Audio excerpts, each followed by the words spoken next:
At least there's 3 of them all together. Yeah. One for each. All right, back in the studio for MMA Fools. Kyle and Brandon, good to have you both back. Thank you. It's good to be here. And I like that we have this threesome going now too. Yeah, it's better. Yeah, Quite the term for 3 men in a room doing anything.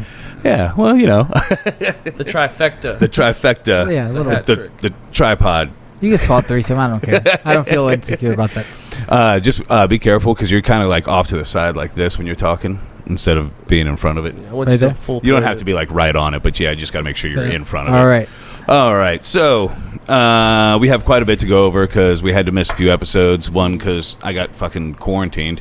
Let me tell you how much fun that wasn't. Did you sit around the house and just hang out here? Yeah, man. I drank bourbon. And watch Netflix. You have a lot of watch movies Netflix. Yeah, I watched quite a few movies. The bad part is I kept convincing myself that I did have symptoms because one, the AC's been out, right? Right. So it was so hot during that period that this thing was not keeping up. This little AC unit over here. So first I'd be like, oh man, maybe I do have symptoms. Like I'm pretty tired. And then I'd be like, well, you did drink bourbon for 12 hours yesterday, so that's going to cause you to be a little tired. Then I'd be like... I haven't seen the sun in 3 days. Yeah, then I'd be like, man, I am sweating a lot. And I'm like, it's 87 degrees in here, so of course I'm sweating.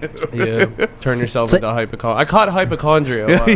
Yeah, then I would get a cough here and there, but whenever I drink, especially heavily, I smoke all the fucking cigarettes. So it's like I had a little cough, and I was like, I smoked 2 packs of Newports last night, so that's going to do it. Watch you be right, like you just had it. And you didn't know. You're slightly asymptomatic. Disguising all the symptoms with my bad habits. That are just the symptoms anyways, but I just need a external. quarantine right now because I'm trying to rerun through all the Marvel movies, so it's like I could use a 14 day. Yeah, you wouldn't mind it at all, huh? It would take 14 days. Depends if the old lady's there, right? Yeah.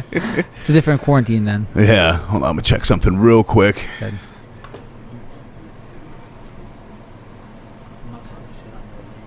Oh, you do it again. All right, sorry about that, everybody. Was it good? Yeah. But so yeah, the quarantine fucked us all up, and now I got to move the studio. So I got fucking way too much shit going on. Yeah. But hey, you guys haven't had a quarantine, right? Nope. Good for you, because it was. I told somebody that it was worse than jail. Somebody said, really? And I said, yeah, you can make friends in jail. Yeah. At least there's some social interaction. Right. You can get on Tinder if you want. Oh, Tinder's man. probably a good place to make friends during quarantine. Just be like, hey, just come to the door and stand outside. Yeah. In the woods. You don't want the girls that need Tinder to meet men. Yeah. I was talking to my dogs a lot. We had some very in-depth conversations. A good listener. Who's the first person you saw after quarantine? Like, who was it? The first person I saw after quarantine was like pretty much my whole family. Was it nice? Because we met my mom's boyfriend. Oh. We had like a brunch. Oh yeah, it was. First time you've met him? Yeah. Is he a nice guy? Yeah, real nice, real smart. Bring seems him like on. a good guy. Bring him on the podcast. I don't think he's an MMA fan. But yeah, actually, my first weekend was crazy. So after that, I came home, did a few things, and then I went and drank bourbon at Steve Bolger's house, who's my partner on Bastards of Bourbon. Yeah. Well, actually, he wasn't supposed to really drink that much bourbon because he had a tea time of $8.50 for the country club. Yeah, you can mix those together. Well, yeah, but the problem was me and him ended up staying till 4 o'clock in the morning drinking bourbon, and then I was like, I'll suffer through this with you. So I met him at the country. Actually, I got to the country club at 8. I got to the country club at 8 a.m. and then I had to call him and wake him up because he was sleeping right through it. And then after that, I came back here, got ready for a little bit, and then we recorded an episode of Bastards of Bourbon where we tried 9 different Buffalo Trace bourbons. Yeah. So it was a crazy first weekend out of quarantine. 9 hairs of the dog. Yeah. Oh man. All right, but yeah, so we got a few things to go over here. We're gonna go back and touch on some of these other ones. I think we're gonna do it pretty quickly. Though, actually, the Poirier one we kind of have to talk a decent bit about. Yeah, there's some substance there. Yeah. So the first one though that we haven't been able to cover is Fight Night, Blades versus Volkov. And I'm not really... Well, I guess this one fight, and I don't think me nor Kyle even saw it, was this Josh Emmett Shane Burgos fight was supposed to be like one of the best fights ever. It was one of the best fights of the year, easily. Yeah. Easily. Better than? Do you think it was better than Zhang Joanna? I don't think anything is going to top that. This year. It just depends, because it depends what you favor more in your what you like about fighting. Because I think that power wise, it's like, of course, the strawweight women aren't going to compare to the men right. in the damage, but of course the damage though in the women's fight was pretty high. Yeah, it was women's pretty fight high. was also 2 more rounds of it too. Right, that's true. Yeah, and it was pretty bad. I mean, she had a whole another head, alien head, right? Head. She looked exactly like what they drew aliens as back in the day, like the guitar pick shaped head. Yeah, she really did. It was crazy. But yeah, it was a good fight. Like, it was definitely top 3 of the year so far for me. So yeah, I'm gonna have to go back and watch that. Was it pretty much a slugfest though? Yeah, 3 rounds of action. There's of the top 3, obviously Zhang and Joanna, and then this one, I guess, and then there's another one. In the last few weeks, is that top 3. Well, Hooker versus Poirier. That was probably that was a good ass fight. Man, we've been getting just crazy fights though, all in all. Crazy fights, crazy knockouts.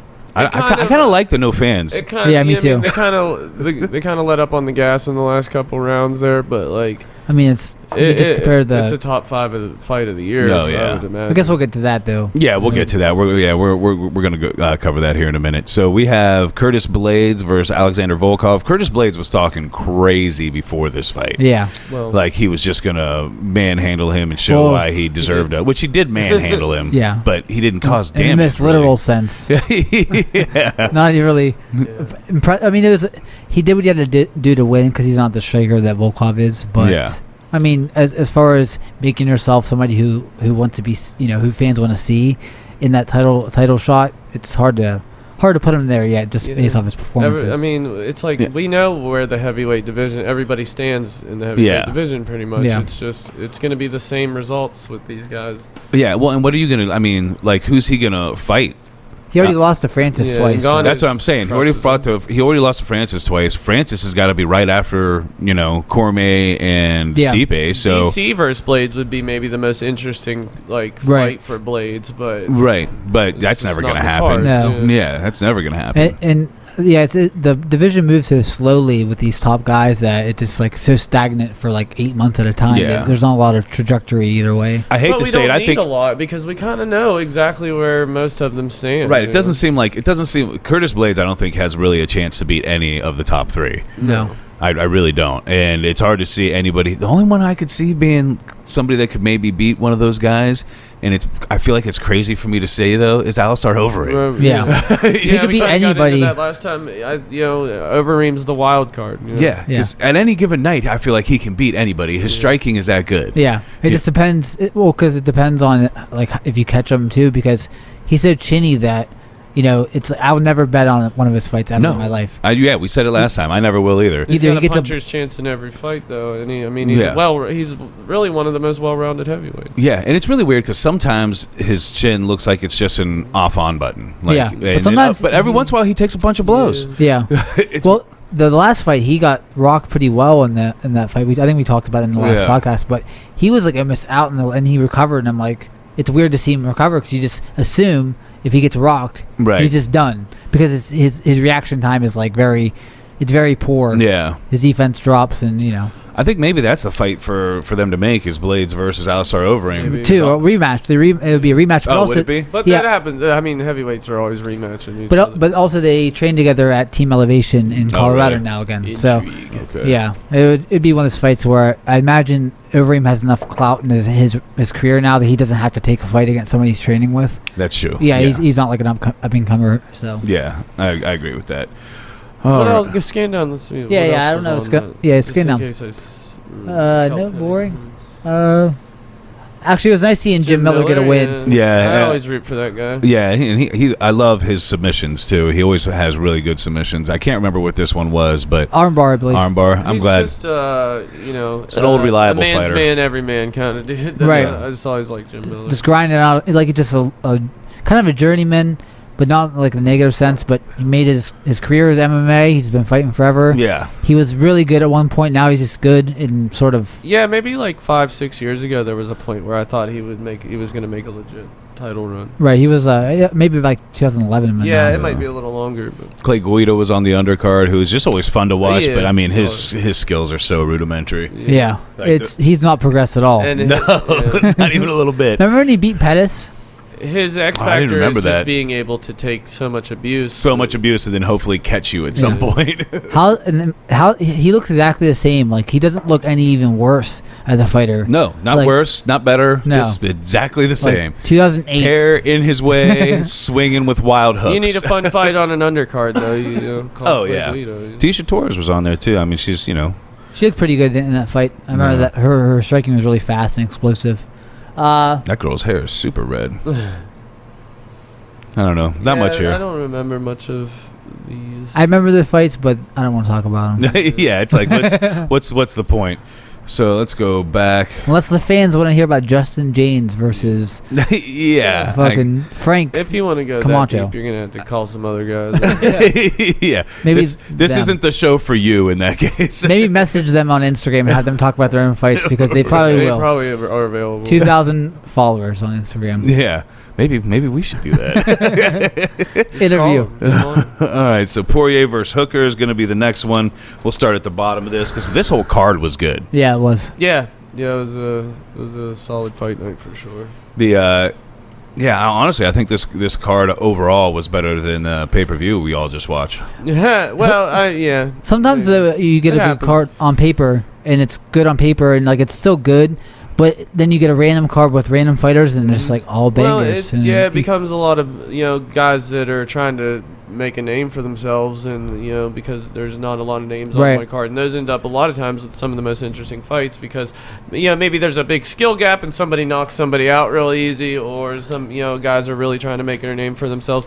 It usually does result in some interesting fights. And then you have the high level so close, it's like it's a game of inches in this fight, so it's that kind of nullifies each other. Well, again, like you said, with a bunch of those no-namers, they're trying to make a name for themselves. They're out there. Hungry, yeah, they're out there. They need that win bonus. They need the all performance of the night bonus. I do think skill gap sometimes contributes to more exciting fights. You get a guy who's just head and shoulders above the other guy. He highlight real KOs him. Yeah, so yeah. It's always nice to see, like, whenever, if you've been watching for a while, like we all have, that we notice somebody on the undercard and like they were pretty good, and then eventually, like 4 years later, they're like right there in the top. It's nice to see that, and it's like you try to pick that before you find that before that they everybody ascend. Wants to call it. I knew he was going to be great, like John Jones. You know what I mean? Right. I think before Hamill. You know what I mean? I think everybody. Like, this guy's going to be the champ. That was the first fight I saw with him. Was Hamill. Hamill, yeah. The first. Well, I think I'd seen the one prior, and then watching him just dismantle Hamill, I was like, man, this is probably your next champ. Yeah. Log running champion. I kind of felt that way about O'Malley the first time I saw him fight because he looked really good. It did, like, I don't know if he broke his foot or what happened, but he did something to his foot, and he still won the rest of the fight with 1 foot. Yeah. That guy had the worst fight IQ, in one though. Fight, you know what I mean? Proved toughness, guts. That guy definitely had the worst fight IQ. Yeah, because he kept on taking down. He kept on taking down O'Malley, and I'm like, what do you like? His legs right there to destroy, and like O'Malley would have lost if he'd have done that, and it's all what if, what it could have. But I mean, yeah, of course, O'Malley was way overmatched to that guy. He had an injury though, so what are you gonna do?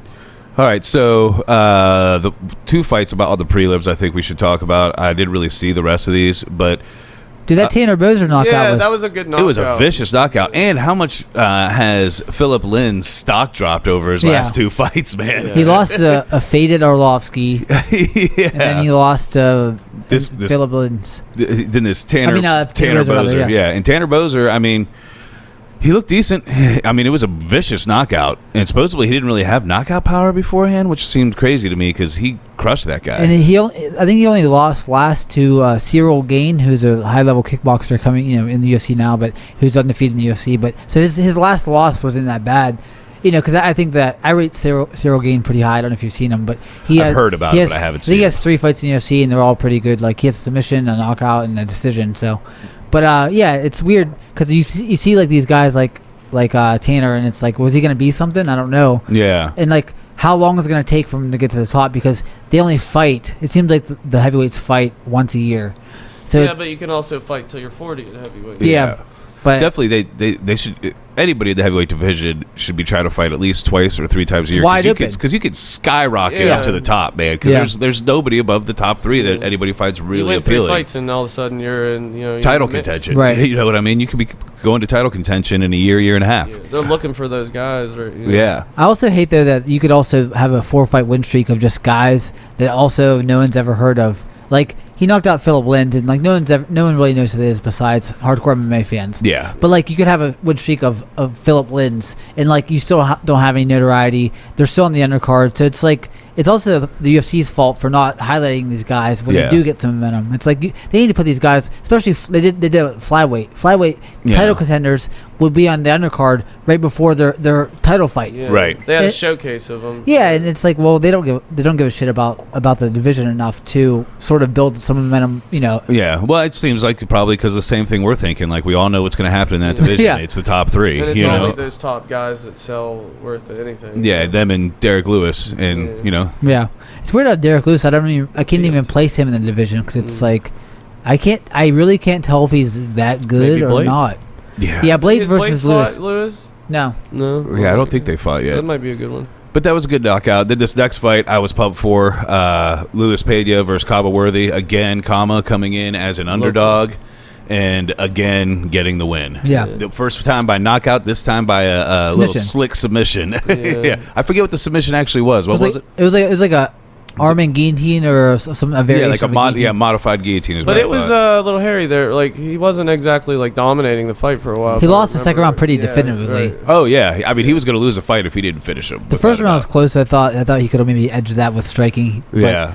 But yeah, he needed the finish. Comeback kid, Worthy. Yeah, well, and, this Luis Pena guy was supposed to beat him. So I mean, you got to expect when the odds are that much in one person's favor that they're going to be a little more dominant. He's got more UFC experience. I mean, Kama Worthy, his last 2 fights. It says a lot to be the underdog and to be down and pull out the victory. Yeah, right. Absolutely. I was pumped for that. And he's not local here, but pretty close to us in Pittsburgh. Or Pittsburgh, really. I mean, and I'm fans of him, and I watched some of his brother's highlights, and his brother fights too, but it's not anywhere at the level of the UFC. Right. Their stars on the rise, though. Yeah. He's kind of old. I mean, I'm not dissing him, but I think he's like 34 now, so that's kind of old for the division, so I hope he has some success. Yeah, hope he finds some success, or if nothing else, maybe he just becomes one of those guys that makes a living in the UFC just being a fun fighter to watch. I mean, I don't think anybody should have anything wrong with that. No.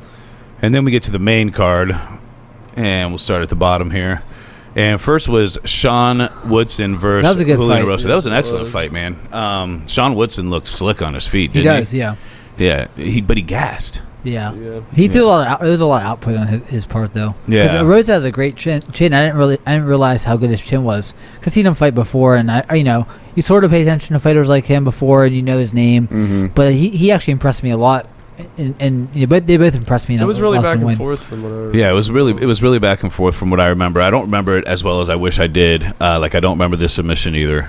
This is what sucks about waiting so far after the events. I think it was a scramble, and Woodson was getting to his feet from a scramble and rising up.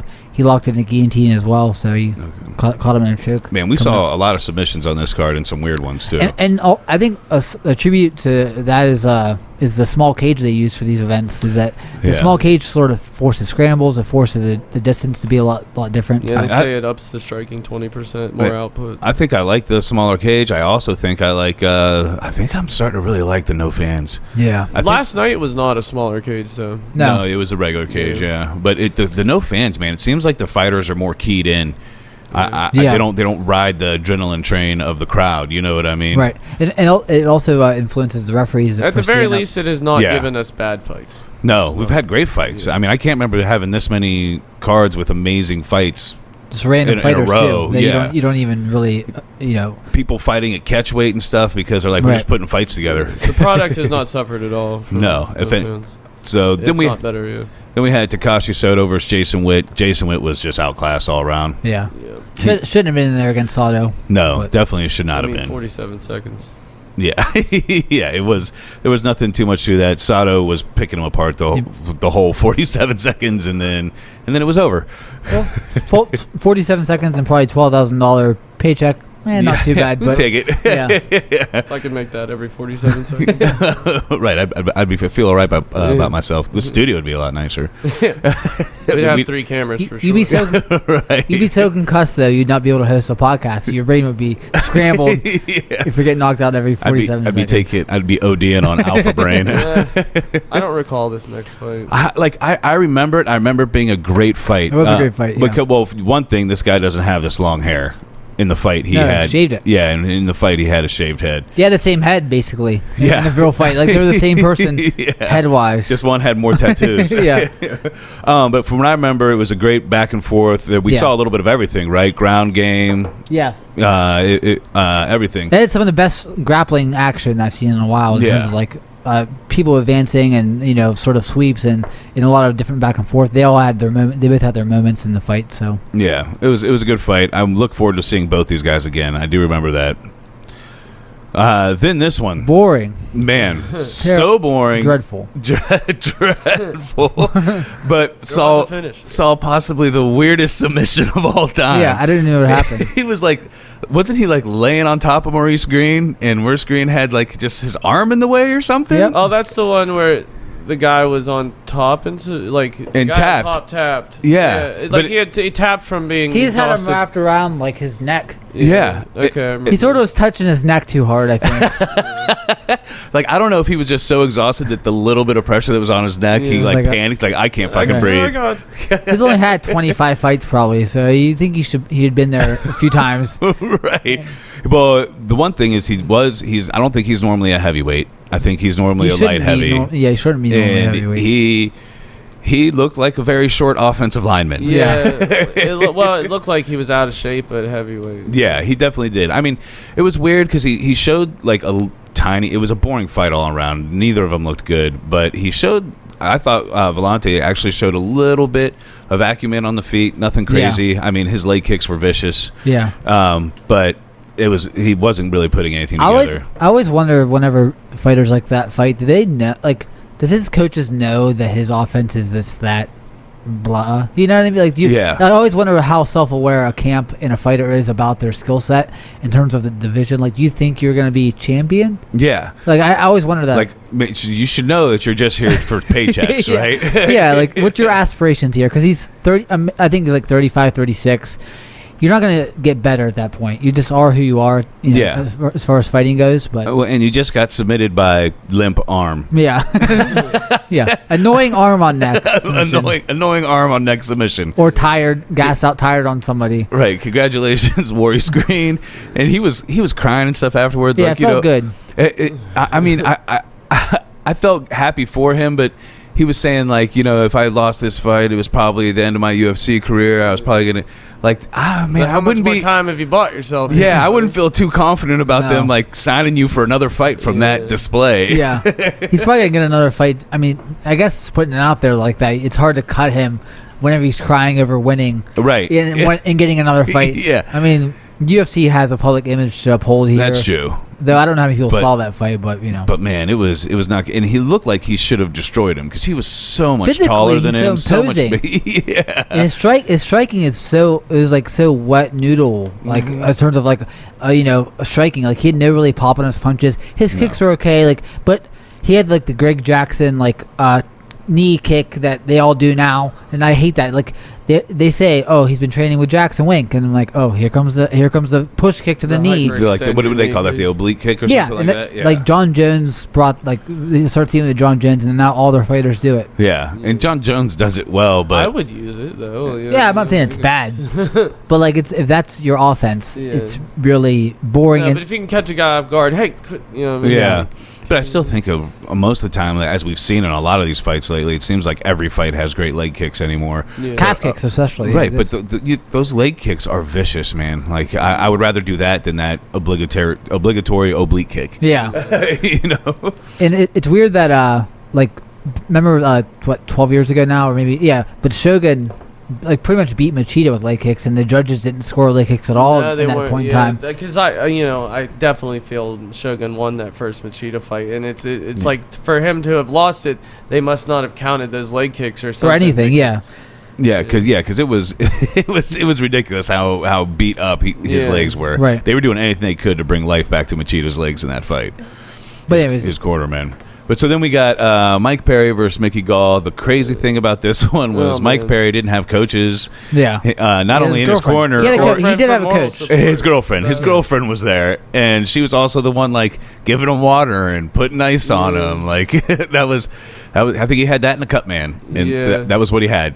Well, I think he's in some money troubles, and he realized he could save himself a lot of money by cutting out paying the corner, and Mike Perry's also after this is on video fighting some old man in a bar. So and I don't think his personal life is all great. Yeah. Well, and I think he seemed like he had a lot of distrust after the last place he fought, which was Winklejohn, right? Well, I knew that he was at that camp for a while, but I think that a falling out. I don't think his last fight was with Winklejohn. I think it was just like him flitting around with random camps. I think he got knocked out by Jeff Neal. Okay. Yeah. He got head kick knocked out by him. But anyways, I think Mike Perry's going through some personal demons. Yeah.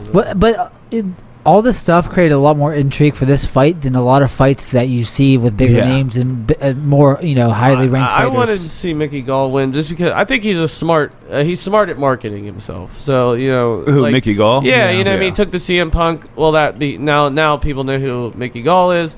He challenges Sage Northcutt, knocks out a face. Yeah. Then he tries to the next was Diego Sanchez. He tried to take out a legend, didn't go so well for him. Yeah. But his path that he tried to create for himself was smart.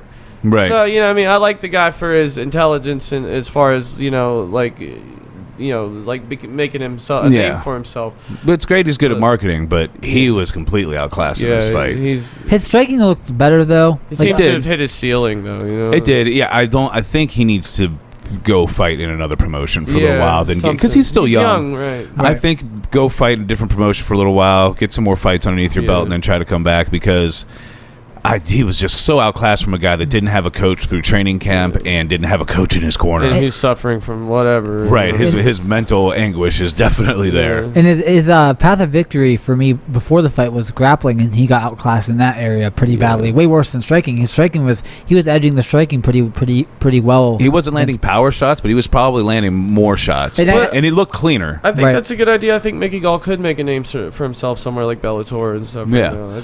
I say go anywhere, try to get some fights under your belt. Maybe don't go overseas, because I'm afraid they're all juicing over there. Yeah. Well, you could juice too, I guess. That's true. That's true. But you don't want to set that as the bar for yourself, where then when you have to come back to not doing it. I think if he takes some fights out of the UFC, gets some more fights under his belt, I think there's a path for him to come back to the UFC, even if he does that. And he's not young. It's weird because I think in my head that he's young. Like in my head, he's still like 23, but he's like 28 now. Yeah. And that's not old either. Yeah, I don't think that's old for the fight. But he goes, say he goes somewhere for 3 years and. And put some decent wins under his belt. He's still got time to turn it on. Yeah. Right.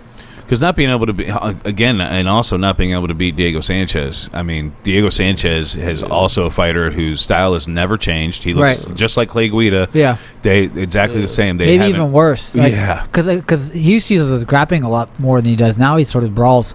And he sort of uses grappling now a little bit, but like he was a great grappler back in the day, but now he just doesn't even really do that. He just wings punches. His stand-up game is so rudimentary as well. I mean, there's no head movement. He's squared off right in front of you the whole fucking time. I think that Gall's problem, if I had to really sort of analyze his style and what his problem is, he's not particularly athletic or hard-hitting. Like, he's good at jiu-jitsu and he's athletic enough, but he doesn't have that many weapons to really threaten. Like, he has good submissions, but if you can't get it there, have a great grappling career. So you think he's like a Jake Shields? Yeah. Well, Jake Shields is like probably top 3 welterweights ever. Yeah, well, Jake Shields. That's crazy. I don't know. I don't know. He's definitely top 5. He's definitely top 5. Maybe we might have to look into that. Yeah, look at his resume. Maybe a top 10 though. I mean, I could see it. He beat Dan Henderson at middleweight. That's a great accomplishment.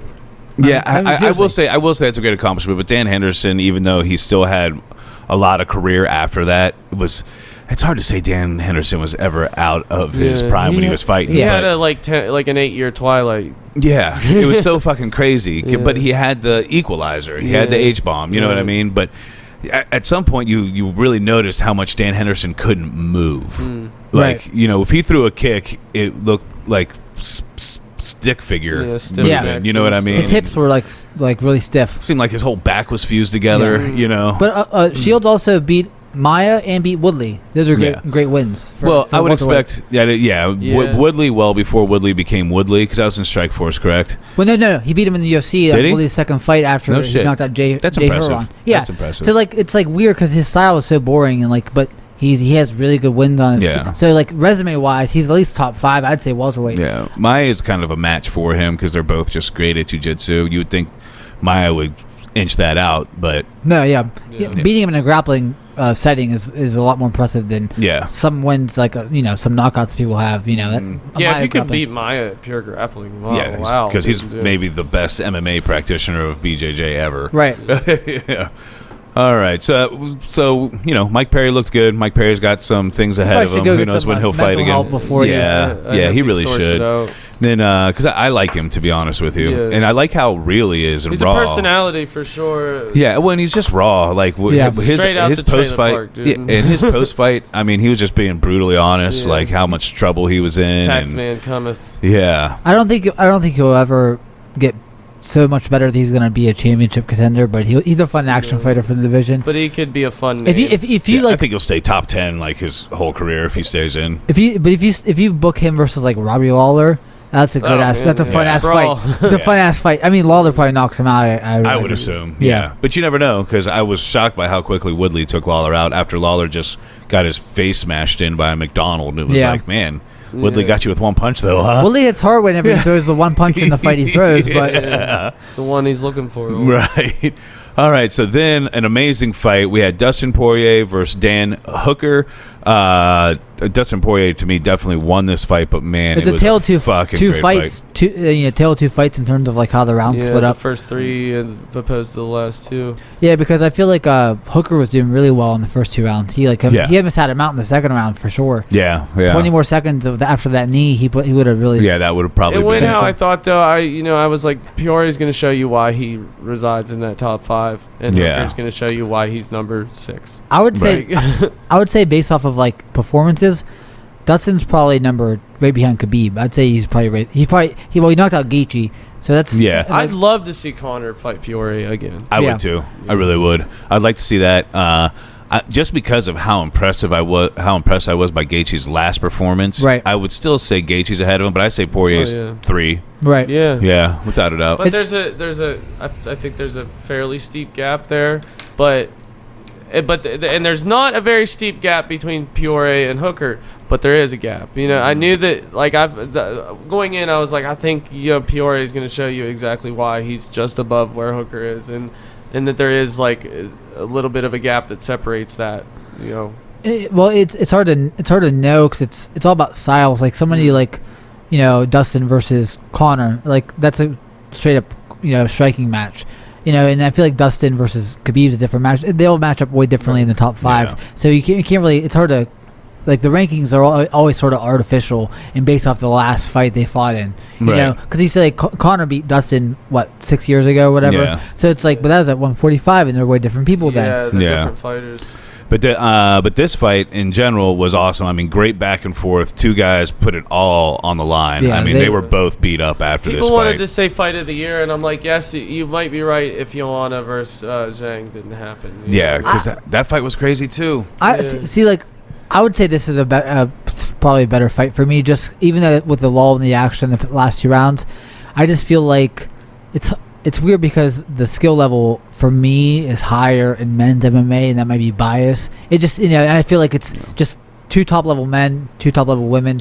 It's just different techniques. Well, there's and there more was always clinch work. The excitement of this could end at any moment. Where the Zhang Joanna thing, it's just these 2 are going to go on. Yeah. They're not going. Neither of them is going to knock the other out. And it's not dismissive of their skills, but it's just there's more clinch work, there's more grappling. Yeah. It was a little bit more well rounded as a fight. Joanna Zhang was just swinging punches, and that's good. But I would for sure put Joanna striking up there with just about anybody of any male, female. Like her just how clean and crisp it is. Right. There's no. I mean, obviously there's weaknesses because she's been picked apart. But I mean, when she's in there fighting, I'm not like, man, I wish she had a striking game like a man. I'm like, no, her striking is sick. It's much better than most women. And Shevchenko, it's just it's unfortunate. She's throwing little legs and arms. I mean, she's hitting you with 1,000 of them, but there's. Yeah. No, I like I said, both fights are great. I just feel like this one's a little bit more action packed in terms of like different realms of fighting. There's clinch work that was nasty. There's grappling that was pretty good.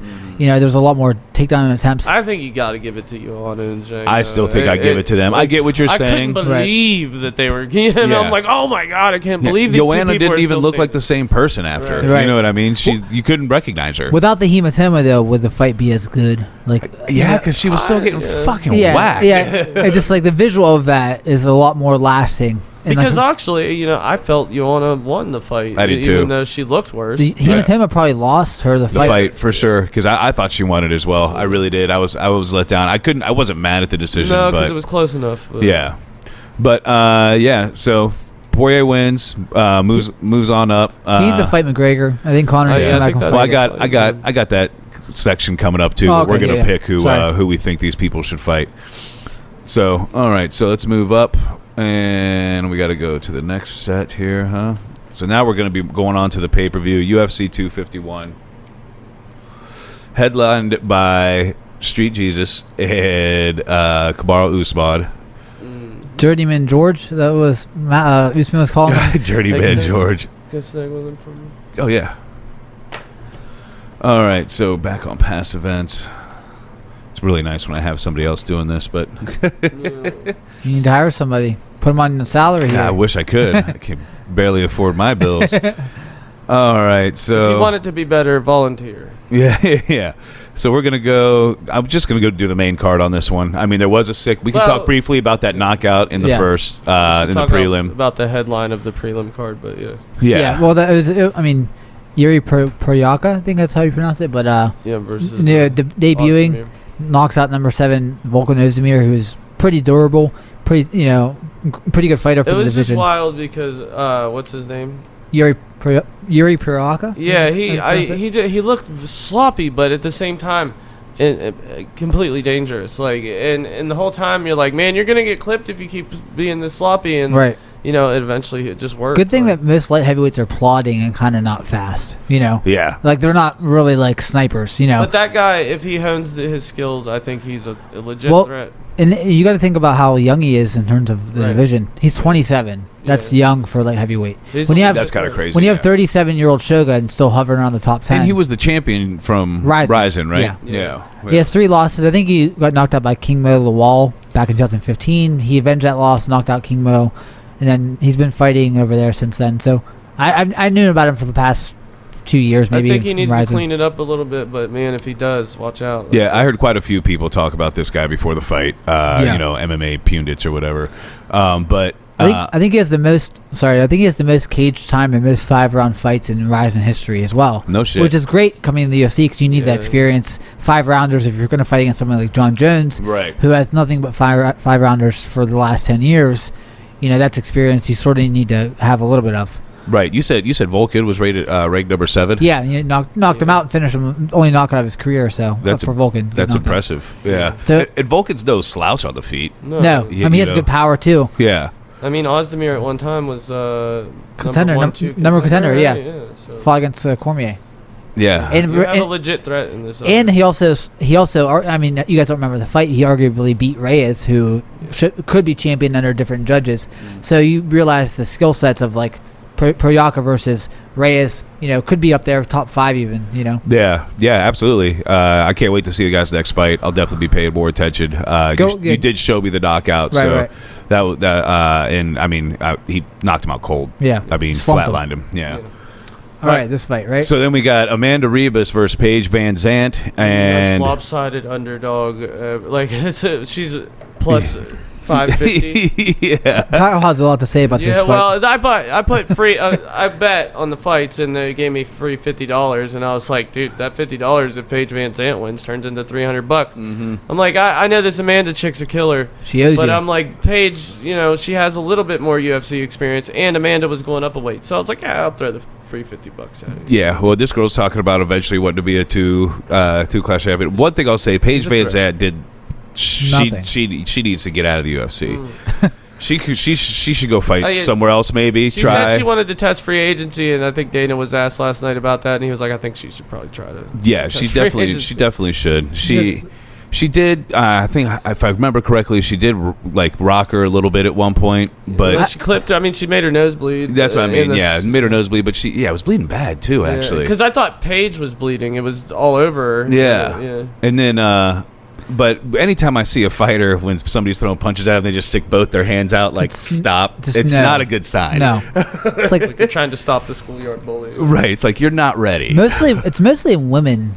Women do that a lot. Mm-hmm. So I sound really misogynist on this podcast with women, but it does happen with women a lot. It does, but in the past you saw it with a lot of men. Brock did it. What's that? Yeah, Brock Lesnar for sure did it.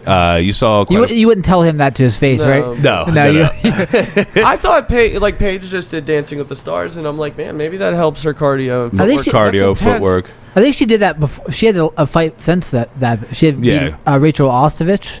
So, which I mean, who I think has a negative UFC record. She has she's more losses than wins in her MMA But career. Amanda's the real deal. Yeah, Amanda's really definitely the real deal. She's also maybe the happiest, most likable fighter ever. I mean, she was bubbly, and I loved her post-fight interview. She was just like dancing and laughing. I was like, what is this girl doing? I expect her to see her in the top 5 very soon. I don't know what division she'll be fighting, because this was at what she's going back down.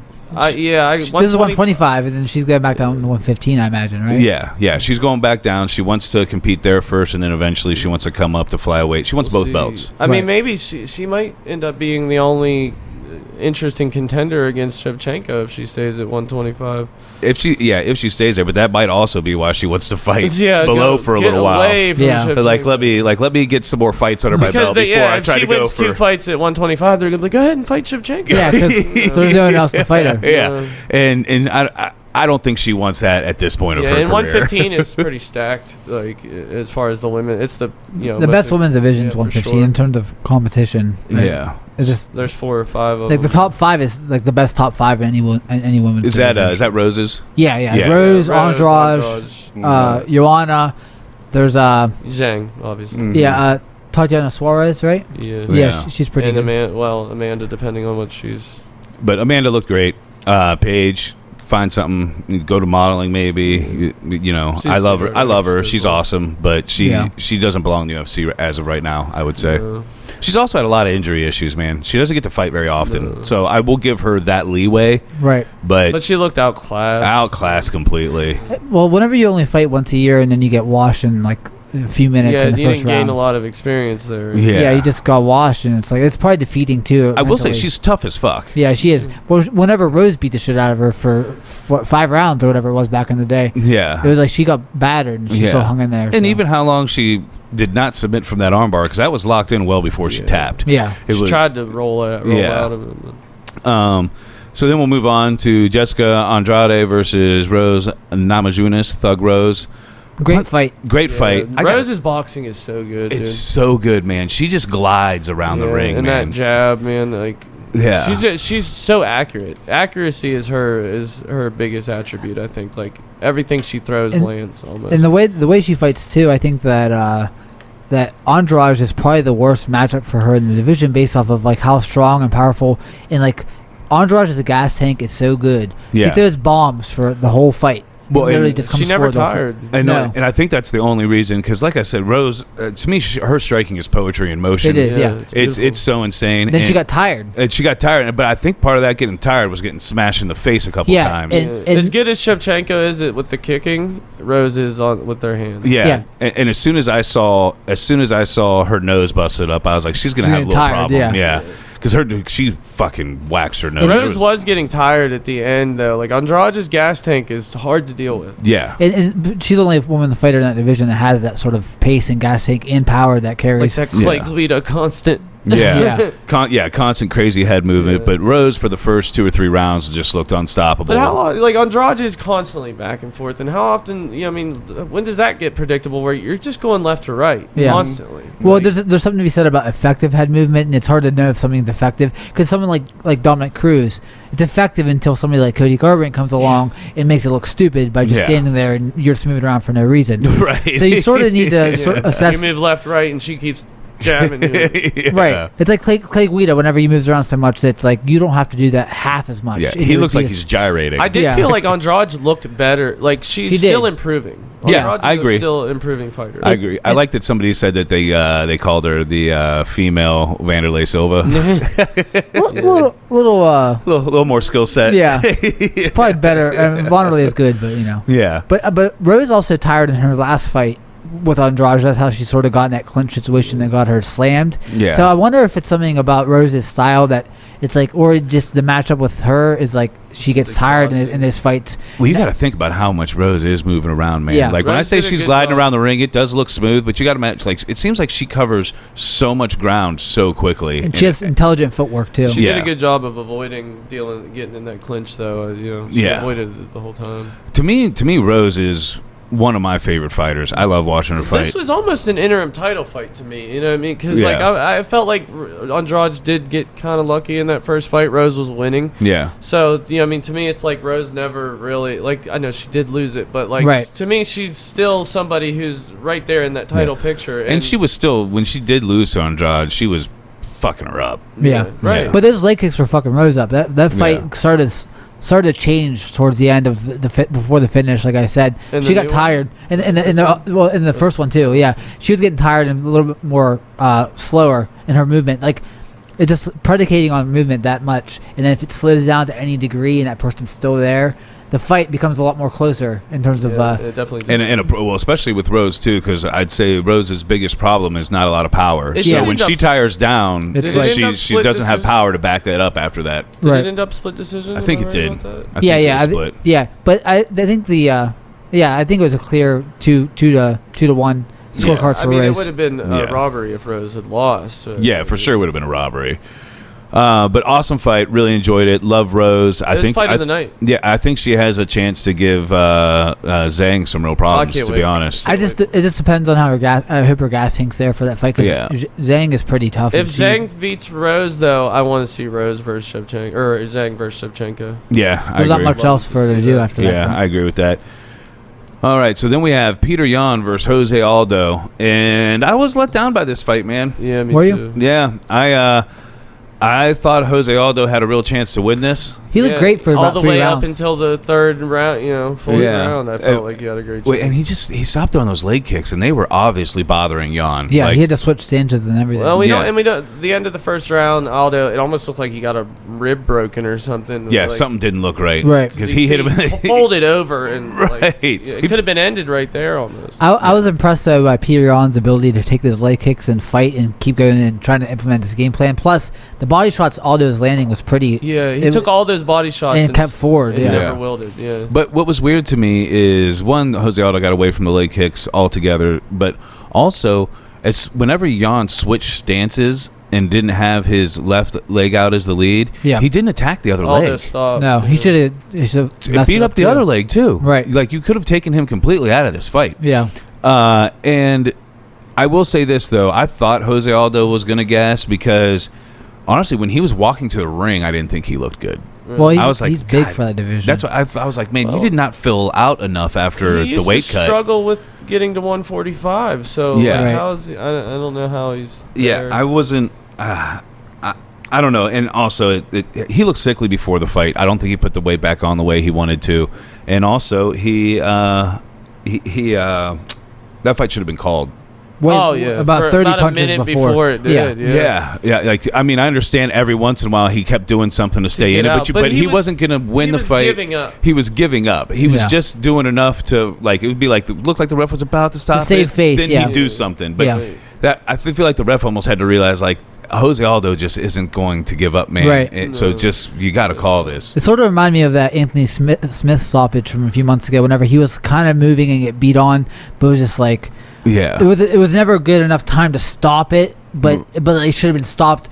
Like if you look at the bigger picture of how many strikes you're taking, it just was not intelligent. I feel like the thing I take away from this is Aljamain Sterling is gonna wax Peter Yan. I don't see that fight's pretty close. I think that Peter Yan's a better striker. Yeah, I think Peter Yan is a better striker. I think in the grand scheme of things, I'm going to agree with Kyle. Yeah. Because if Peter Yan was as good as advertised, I don't think Aldo should have done as well as he did. But Aldo arguably beat Marlon Moraes, who was top 3 in the division. He definitely did. But that's my other thing is when you look at Peter Yan's wins, you know what I mean? It's not like he has like a crazy line of impressive wins. No. Like, he knocked out Uriah Faber, who's 50. Yeah. You know what I mean? Yeah. And for him being portrayed as somebody with all this punch power, he doesn't actually have that many knockouts. No. But he has enough great boxing that it's hard to deal with. And same thing with you look at a sort of parallel situation. Cody Garbrandt, when he got the title shot, he knocked out a few people, but not knowing that great. But you sort of prove in hindsight that you're that good. You were that good at that time. So if he knocks out Sterling or beats him. I just was so impressed with Sterling in his last fight, and like that grappling is hard to deal with. Yeah, especially. I don't know, it just seems like wrestlers are so dominant these days, and I'm like... wrestling to me is the most dominant. Yeah. It's the best base. Best base, yeah. Best base. If you can get to the striking together, then you've really got a real problem. I think it prepares your body the most for combat sports. Yeah. Just like the taxing, how taxing it is. Yeah, completely agree. Weight cutting, how taxing it is, constant grappling is... Right. Tiring, man. Yeah, I think Sterling's going to be a big problem for Peter Yan. That's a high level fight though. Yeah. I mean, that's one of the better fights the UFC could put on this year. I hope they book it for this year. I wonder if they'll. I doubt they put that as a main event though. I don't know. Bantamweight actually has some shine. O'Malley's in the division. They've got a lot of shine, man. There's a lot of fucking people in that weight class. It's just weird, but all the shine is like kind of below Yan and Sterling. Like, I mean, we know who they are, but like some of the this is a big card for the UFC. This is a big card for the UFC. Yeah, I was looking at. I mean, we'll go through the rankings of the weight classes when we look at who people should fight next, but. I was really impressed by the bantamweight lineup. It's like almost like I didn't realize it came out stacked. You know what I mean? It's fucking stacked, dude. It's crazy. It's like one of the more premier divisions. It felt like Cejudo walked away and pulled all the air out, and then all of a sudden these dudes are just killers now. Rushing back. Yeah. It's like you realize how good everybody else was because the king of cringe was like taking all the attention. Yeah. Right. How do you think? Just ask. How do you think Cejudo matches up with Peter Yan? I think he'd crush it. I hate it because I don't like Cejudo, but I think he beats him. I think his striking is good enough, and his wrestling would dominate him. It's hard to rate Dominic Cruz now. That win, I don't know how good that win is because Dominic Cruz doesn't fight ever. So I don't know how Dominic Cruz matches. I'd like to see Cruz get in the mix and more now. Yeah, I think I have Cruz listed as somebody somebody should fight here when we get there. So Peter Yan, he did look impressive, but I did think Jose Aldo really had a good chance in this. He gassed out though, stopped attacking the legs when he shouldn't have. He was destroying the legs, and Peter Yan looked impressive. He changed up his game plan, switched stance, and got the job done. Who knows why he stopped with the legs though? Because whenever you're tired, those leg kicks are a lot more labored.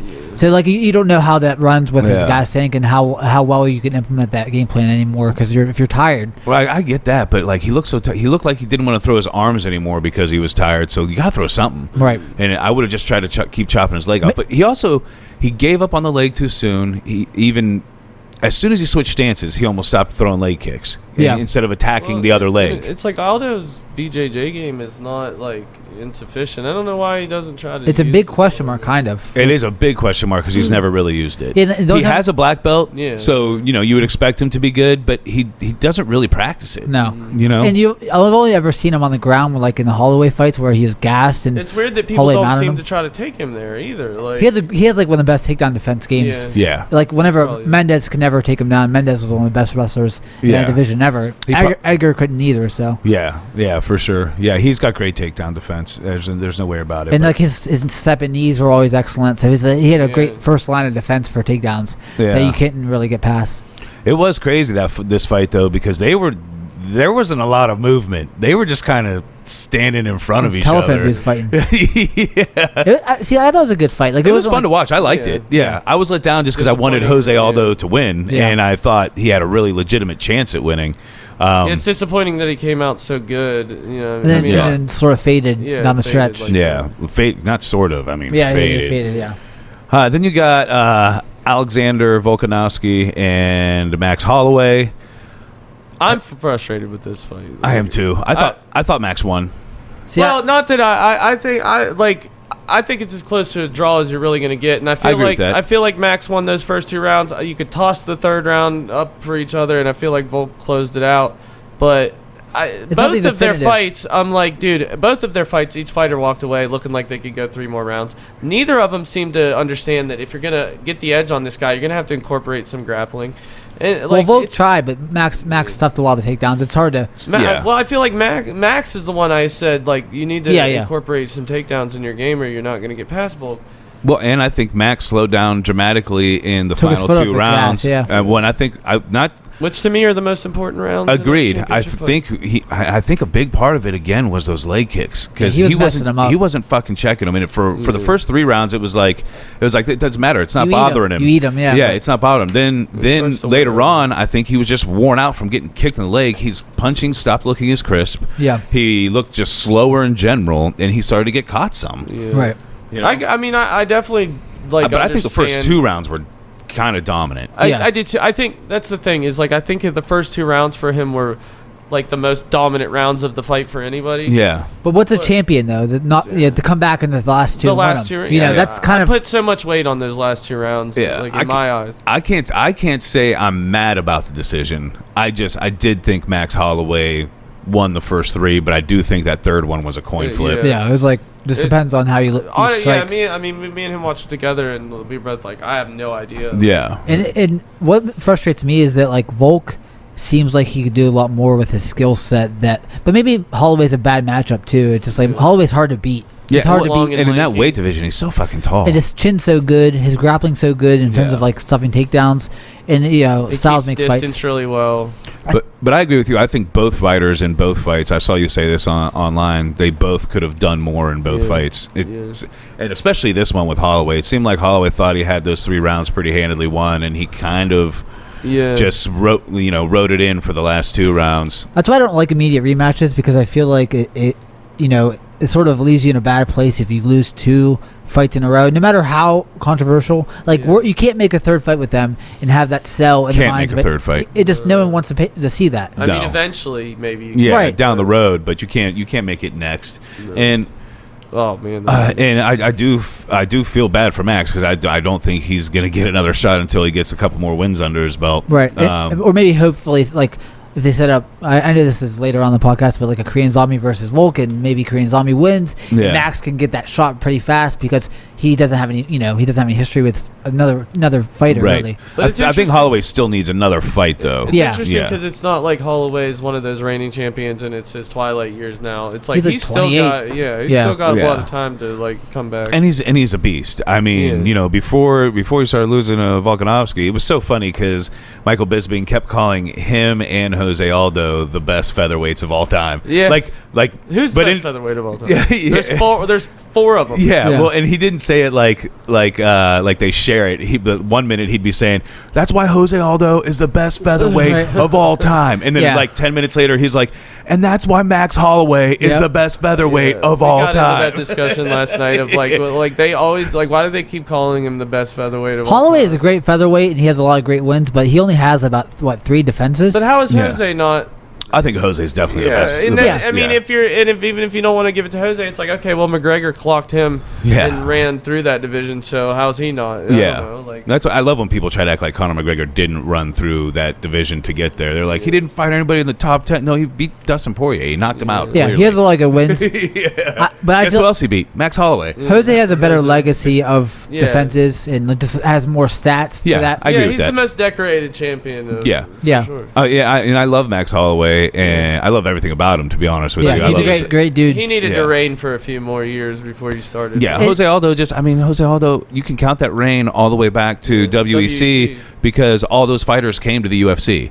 So to me, you can count that all as one lump thing. I don't know. It's the same title. But you got to look at too, like, okay, Volkanovski doesn't look super impressed. He's not like putting people away in the way that like a McGregor or Aldo was. Yeah. But if he beats Korean Zombie and a few other defenses, he has to be up there too. The greatest featherweight of all time. you have to put him in the conversation because he has the wins. Like like of course this match it went his way in the coin toss, but he has the W and is he has 2 wins against a prime Max Holloway. Right. He has a win over Jose Aldo, win over Chad Mendes. That's a great resume. I could easily see. I'm gonna let you guys talk for a minute. I got to piss. I could easily see this being a situation though where whoever Volkanovski faced next, he loses. Max Holloway faces that guy and wins beats him.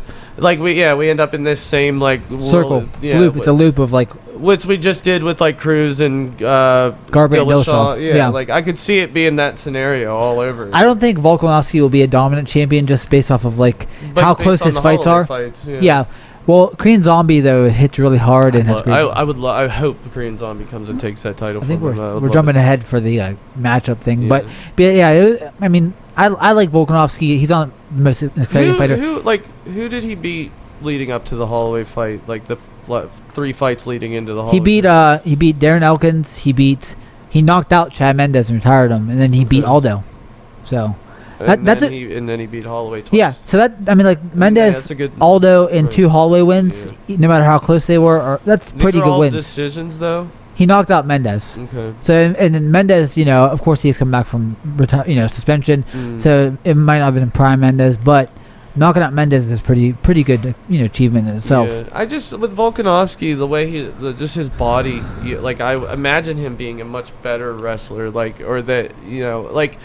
that he would be able to, that his game plan would be to go in there with Max and throw him to the ground and beat up on him. Like, just their body types, you think, well, that's what Volkanovski's going to want to do to him. Like, in the way that Max fights.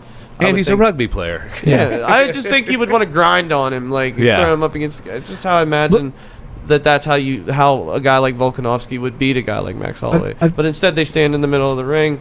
Yeah, I feel like Volkanovski has a weird game in that he's not really dominant anywhere. Like you don't look at him as like he's a great striker, but he's he's sort of a smart fighter where he knows how to game plan a good fight. He's well rounded, and it seems like from the fights I've seen from him, he's all about doing damage to your legs, which I just think is a great game plan. It is. It's one of the reasons Jose Aldo is the best featherweight of all the time, in my opinion. You know what I mean? Because he took people's legs out. Max Holloway is the greatest featherweight of all time. Wait. Well, wait. I mean, Volkanovski is the... And then whoever beats him. Connor's on the phone. Yeah, Connor just said he is the featherweight king. Featherweight of all time. Oh, man. But I still enjoyed the fight, but I do think... I'm glad to be done with this. Yeah. I don't want to see them fight ever again in my life. Really. I mean, really. We basically saw like the exact same fight except for Max Holloway won 2 rounds. I was telling him we might end up in the same scenario we ended up with Garbrandt and Dillashaw, like where Volkanovski loses it, Max ends up coming and beating because Max beats most people. Right. He just does. I can't imagine who else is going to beat Max. We'll look at that here in a bit, but. But yeah, so good fight. This retains fight. the belt. This one, right? Yeah. So then we got these guys. Kamaru Usman versus Jorge Masvidal. Marty versus George. Right? Yeah. What I want to say first is I was impressed. Nebraska nightmare. I was impressed. Weirdly, I have a couple of takes from this fight. Yeah, a bunch. It was a boring fight in a way. Jorge Masvidal I was weirdly impressed by because he did get dominated, but I was impressed by him. And Kamaru Usman is a monster. Yeah. Those are my takes. Yeah, I'm basically. I mean, it's just like here we are on casual Sunday where everybody's it's Snoozman, and it drives me nuts, man. I'm like, dude, you're not gonna go. You're telling me he should have just went into the middle of this cage and stood and banged with a guy who's clearly trying to take his head off. Masvidal was throwing heat on everything, dude. And that's so much heat that it would look sloppier than he has in the past. And I feel like the fight was exciting in those moments where Masvidal was able to get away. Yeah. And there was always intrigue there. Like, every time he threw, I was like, ended any second. Well, and let me be clear. I don't think Usman overall is a boring fighter. No. I just think this fight was a little boring. But it was complete dominance. Yeah. I mean, I can't say anything bad about it except for, man, I just wish somebody would have caused some damage. Well, and you got to look at MMA as two different things. It's a sporting competition where you have to win and have these sort of round wins, and then it's entertainment and it's a fight. So it's all these things in one. So whenever something airs on one more side of that, you have a different take on the fight. Whenever it's more of a sporting competition and Usman wins in that manner rather than beating his ass and the way you see people fight, then it's like it has. The disparity between the two looks really crazy, And I think Usman typically beats ass. He does, I think this is why I was impressed by Jorge Masvidal, because I think the only reason this fight was boring was actually Jorge's fault, because he was preventing him from doing what he wanted to do. Like he couldn't take him down until the end. I mean, before the last second part of the fourth and the fifth round, I think he was like 1 for 10 or 1 for 12 on takedowns. Yeah, I mean, Jorge did a little better than expected. I don't know. I don't know. It takes a different sort of fighter to stop Usman from doing what he wants to do to you. That's what I'm saying. To me, that was impressive because nobody else has been able to stop. But Usman he didn't stop it enough to win. No, he stopped it enough to not get his ass beat too. To me, it showed like a stepping stone of who Jorge Masvidal could be. Right. Even though he's been fighting for fucking ever, it seems like he still keeps getting better.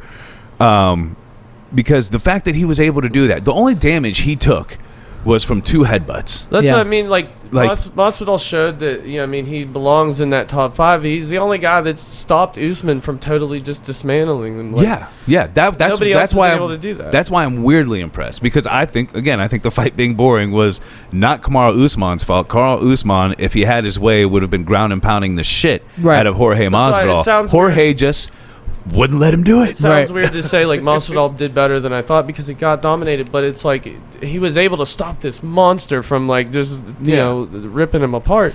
And when he did get free, those exchanges were really dangerous for Usman. But Usman was smart to know when to engage and to clinch and to shoot for a takedown and to use those to offset some of the striking that's coming back at him. And he used them well, but he also used them constantly. You know what I mean? He did give us a little more than we even could ask for at the end there. He constantly wore Jorge down, and then after at the end of the last 2 rounds or whatever, he would engage a little. Even the last 30 seconds, he was engaging in the striking, and it's like. He didn't have to do that. He engaged with them more than he had to. Yeah, he didn't have to do that, and I don't know. I just can't I can't stand the idea that he's a boring fighter because he's not. He's not. Colby Covington, he broke his jaw. Yeah, right. You know what I mean? He's not a boring fighter. This is the problem with these kind of fights where you get a lot of you get a guy with Jorge who's got a lot of hype behind him, a lot of casual fans. Yeah.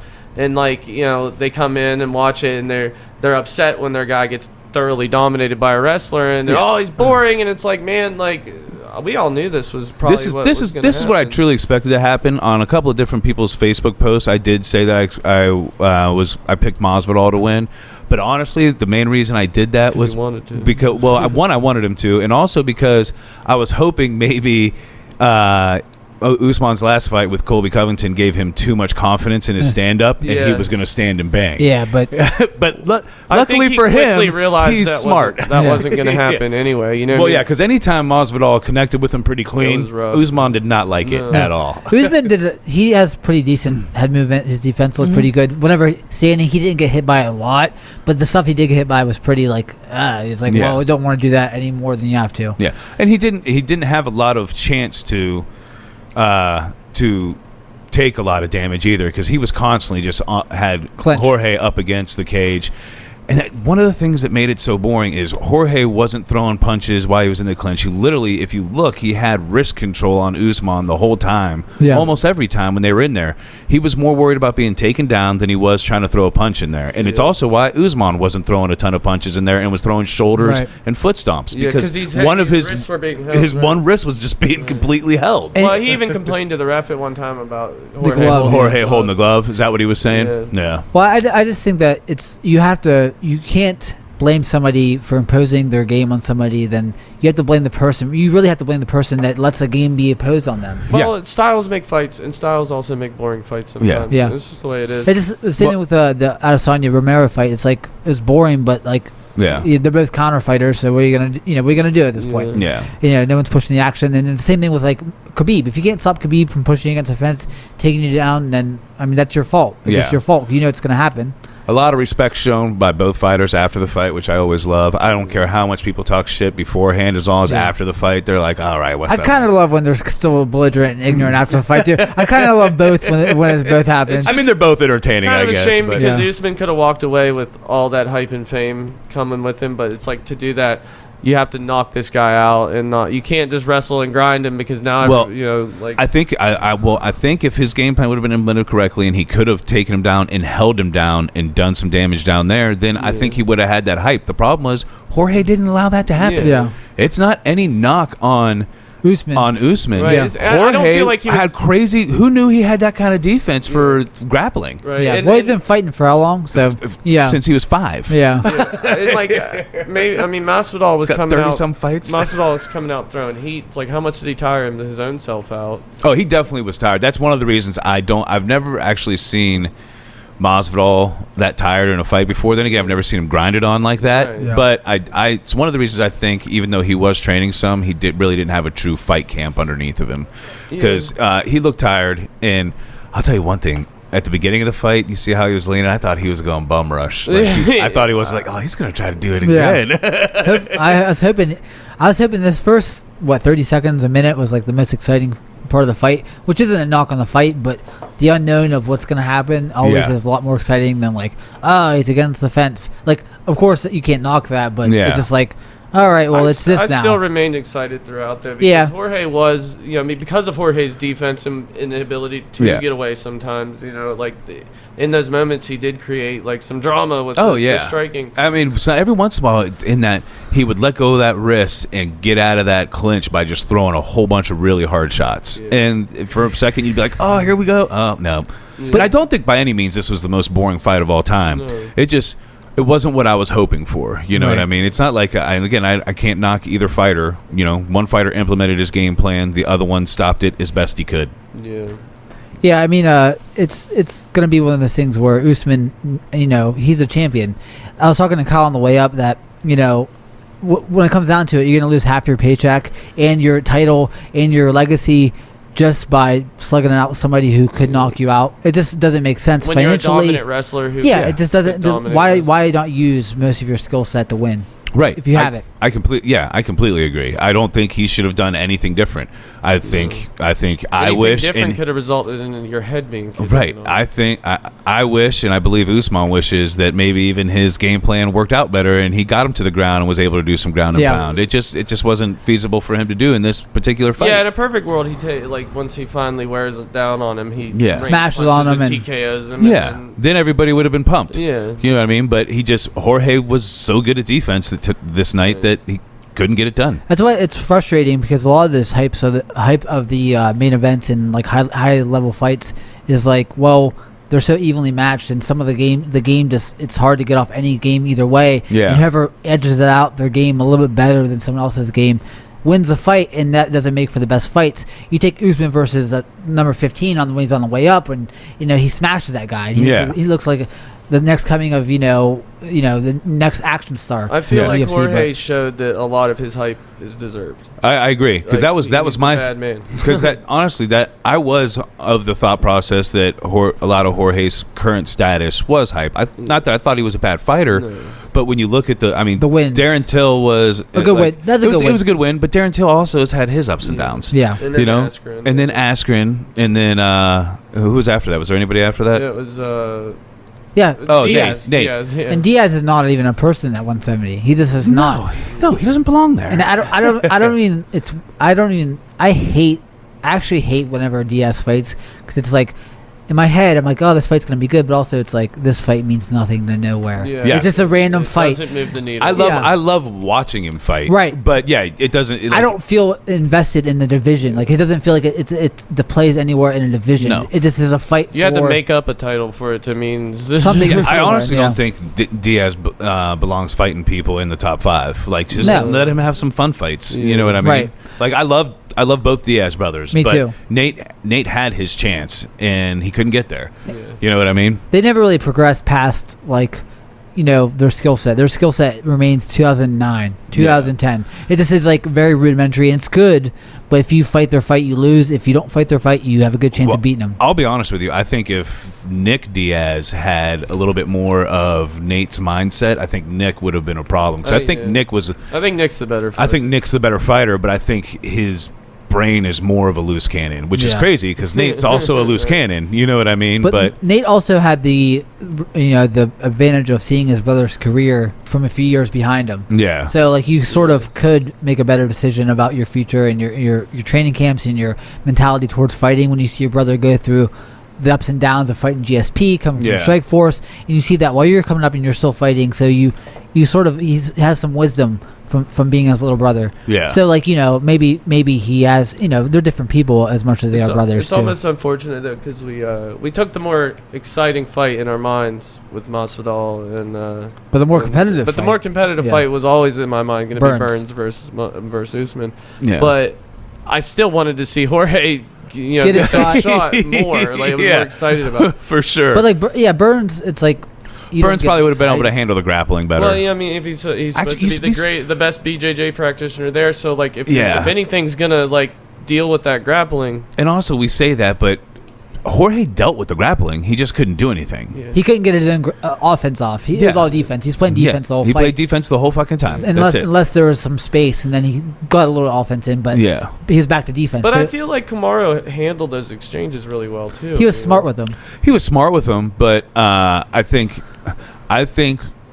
every time they had a little bit of striking, he realized quickly that I just need to grab this guy, and rightfully, smartly so. Yeah. You know what I mean? Like, but I think if Burns can't put Usman out, who's gonna? Yeah, I agree. Nobody. Well, because Burns is a better striker than Usman. He's more fluid of a striker, right? And like his power is pretty good for the division. Yeah, and like I can't see a scenario in which. Usman's a monster and he hits hard, but his striking isn't really top level. I feel like it's just below like the elite. It's basic. Guys. Yeah, it's very basic. It's clean inside, But it like, sets up takedown. Yeah, you could tell he isn't a natural striker. Hard. Like he's not a natural striker. You could tell he comes from a wrestling sort of background and learned striking. But like, I can't see a scenario. Him and Colby have the same looking striking, but he has more power. Yeah, and Burns though, I don't see where he doesn't get grinding against a fence too. Your BJJ is really worthless when you're against a fence. Right. It just is. Yeah. You might be able to have some more offense. He might be more offensive in his exchanges against the fence. Maybe looking for his own takedown because might be throwing. And you can sometimes throw a Kimura on just to get in better position while you're standing. Burns did pretty much the exact same thing to Woodley that Usman did. But he dropped him too, and he beat the shit out of him a little bit more than Usman did. But how good is Woodley from fight to fight? Yeah, Woodley's such a letdown after he got that belt. Yeah. Woodley he's actually a very disappointing fighter for his skill set. He doesn't use anything that he has. Nothing. He uses a right hand, and like if you game plan around not getting knocked out by right hand, his wrestling isn't even a thing. He's too old and too muscular to wrestle. Really.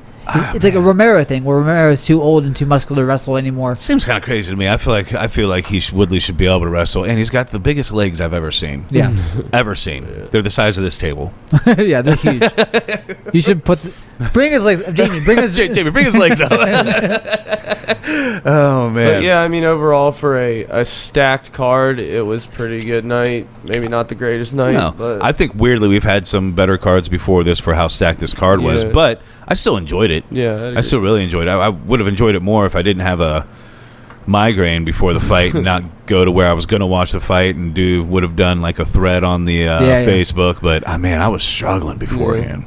But I always hate after big cards like this because like I look forward to them for 2 months, and it's like, after, you just feel like a deflated sort of like, now what? Like, what purpose is my life now in terms of just deal with what I'm happy about though is we do have fights Wednesday, then we have more fights Saturday, right? And even though there's not a lot of people we really are interested in on there, we keep seeing these great fights. We keep seeing these great fights from people we may not know. It's hard to complain in a pandemic when they still are trying to put on fights, and it's the only sport. There's no other sport, right? Well, unless you want to watch like there's boxing now, which is I guess there's marble racing too. Marble racing. Did you see that on they were talking about on one of the Joe Rogan episodes? It was with Hannibal Buress, and I guess there's literally like this, they do commentating and everything, and they just drop all these marbles and they race through this track. I'm not that desperate for sport. Yeah, that's the lowest form of. It's like might as well do thumb wrestling. Yeah, I will say the best part for sure, because they showed clips of it. The best part was for sure the commentary. I mean, the dude who's doing the commentary is all in and sounds like he could do commentary for actual sports. He's like giving background stories and like talking about this marble was born and right, talking about past races.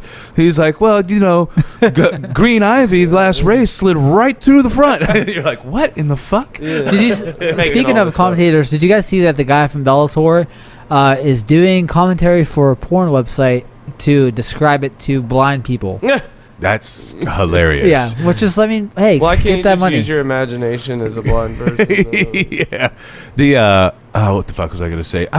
One thing that was weird about this fight card, there was only 2 commentators. Yeah, it was kind of bizarre to have that. Yeah, I mean, and normally this is a card that Rogan would be on because it's just huge. Yeah. The big ones, but he's not traveling. I didn't mind the commentary, though. I thought it was fine. It was fine, but I like having 3. Yeah, me too. You know what I mean? So what was it, John and Bisping? John Anik? Yeah. That was it. It was just, it was weird. I mean, I know that's how it used to be. They could have used DC for sure. Though. Or Cruz even, who I think is kind of... Cruz was there, but he wasn't commentating. He wasn't there. The only commentators were... I was watching Cruz on something else before the fight. Yeah. Yeah, and Cruz gets kind of on my nerves whenever I hear him commentate. He's kind of smarmy and like sort of up his own ass about his commentating. But he's also a pro fighter, so who am I to say that you're wrong about what you're saying about anything in terms of fighting? Thank you. So, but yeah, I mean, the third voice, like, it's weird how much you get used to that third voice. Yeah, because I used to think it was ridiculous because it used to be just Goldie and Joe Rogan. I miss Goldie, actually. I actually miss the combination of the two. I could still go back and listen to those two all the time, although I do love DC and Rogan as well. Yeah. DC and Rogan are a lot of fun because they just fan out. I used to love Dan Hardy when he commentated on the European part. He was a good commentator. So Usman's the greatest welterweight of all time. Yeah, he is. Him or GSP. We actually is the greatest street Jesus of all time. That motherfucker of all time. The greatest backyard fighter from Kimbo Slice's backyard of all time. How is the BMF belt wasn't it on the line there? Like, that was not a BMF win though. But your BMF belt, if you're a bad motherfucker, it should be on the line. Like I should be able to fight you at the convenience store for that belt. But Dana, the hardcore title of right now, dude. But Dana White said from the beginning that belt was never going to be fought for again. I think they should just use it as a floating strap, dude. I would. I think it'd be fun. If Usman won it and he decided to go up a weight and fight somebody, it'd be on the line. Yeah. I think it would be fun just to have it kind of go wherever. Yeah, just a floating title. Yeah. I mean, we do that with intern championships anyway. But then you have John Jones calling out Usman because he wants another belt and wants to have easy fights. John Jones would be going after the BMF belt and fight Usman in the parking lot or whatever. It's like the hardcore belt in WWE. You'd have Spike Dudley coming in and Spike Dudley coming in and pinning one of you after both of you got knocked out. In the ball pit at a Chuck E. Cheese or whatever. If you're a bad motherfucker, it's on the line anytime, anywhere. That's hilarious. Well, if that's the case, Jorge Masvidal is the one who should have it. Yeah, because I think he's the one that's... I think you have to lose a certain way to lose that belt. I don't put much stock in the idea that Masvidal wasn't trained for this fight, though. You know what I mean? He keeps saying, like, God was going to be mad at them for what they did to me, and I was going to get this call. I knew it. I think he was definitely training. I don't think he had a full-on fight camp.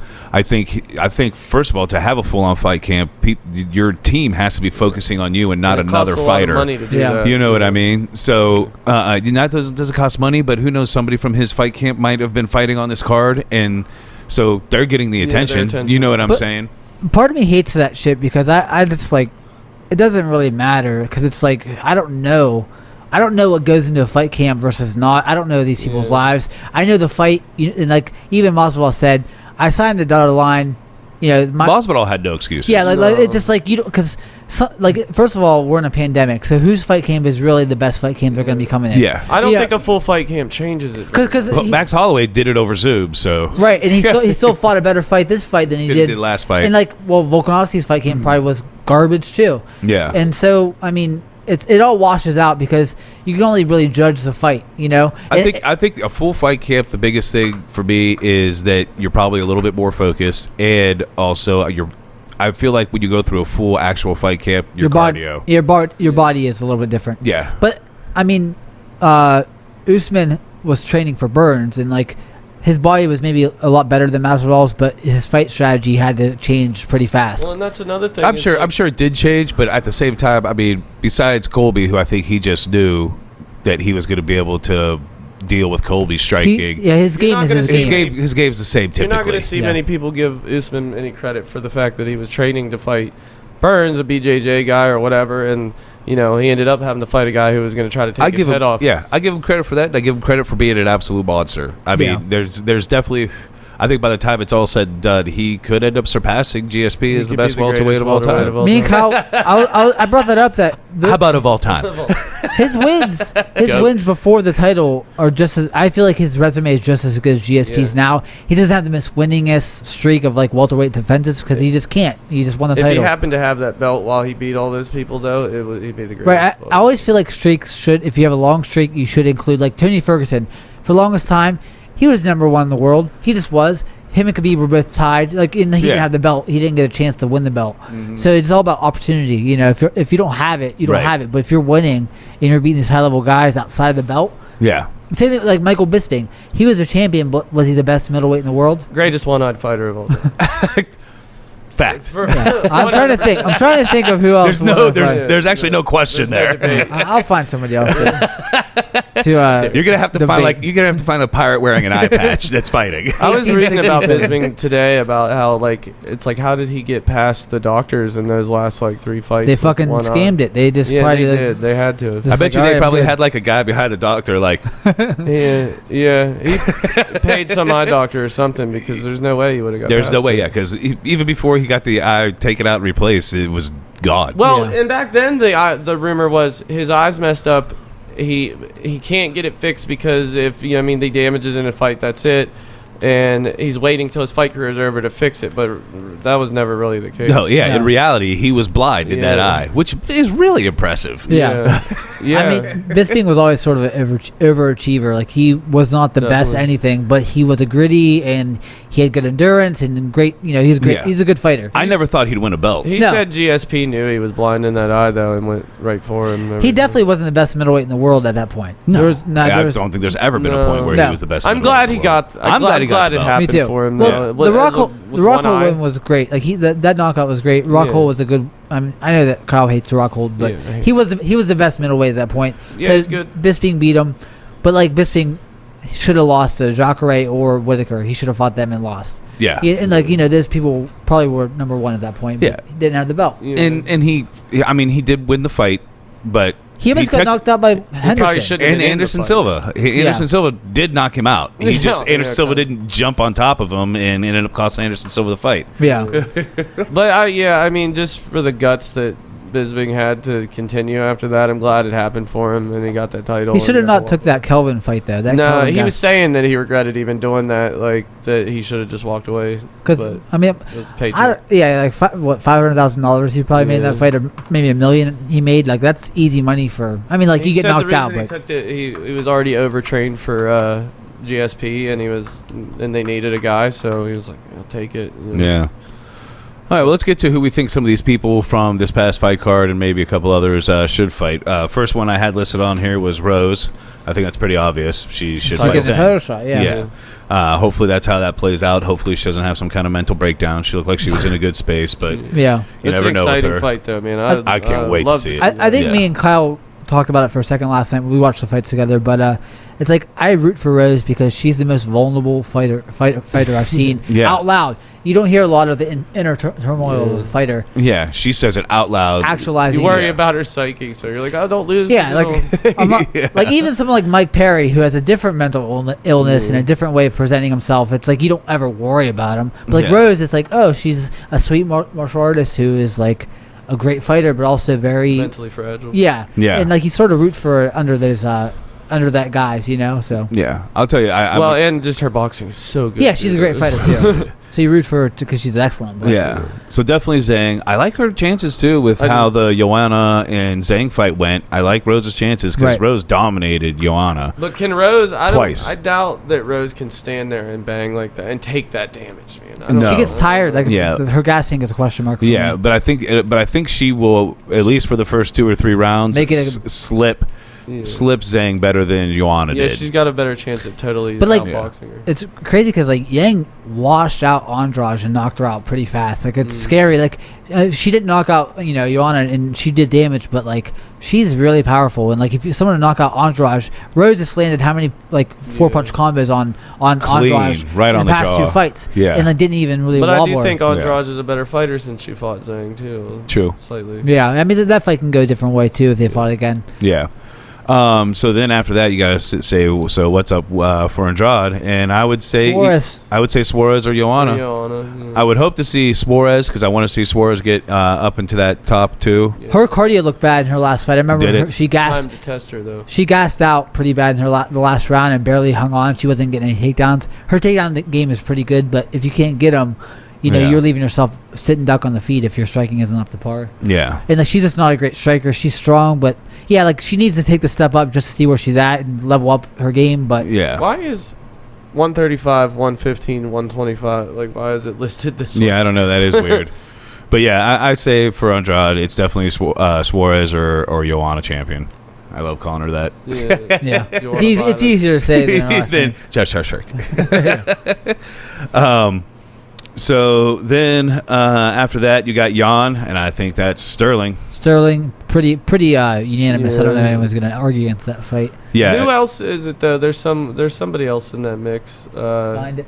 Because it was like so you got Garbrandt. Marlon Moraes beat Aldo. Moraes. He beat Aldo. Yeah. And he knocked out Sterling too, which is crazy that he even has. Sandigan though, they were talking about. But that's who Aljamain Sterling just fucked up. Okay. Yeah. It's crazy Garbrandt's number 4 already because I feel scared for him. He was 9. Yeah, I feel scared for him though. Like in the division, I'm like, okay, he beat he beat a Sunchild, but like, fuck, man, like he needs to take another easier fight than that top 5. I think he needs to get. Maybe he could win, but like I just feel like he's gonna get knocked out by. Really, it just seems like kind of a line at the title. Like, okay, Sterling fights Jan, and then after that, Garbrandt should fight whoever the champion is. I don't know. He might say Marlon Moraes. Yeah. I might say Garbrandt's next fight is Corey Sandhagen. Yeah, maybe. And actually, I favor him because Corey has a good movement, good striking, but he's not a power puncher, so.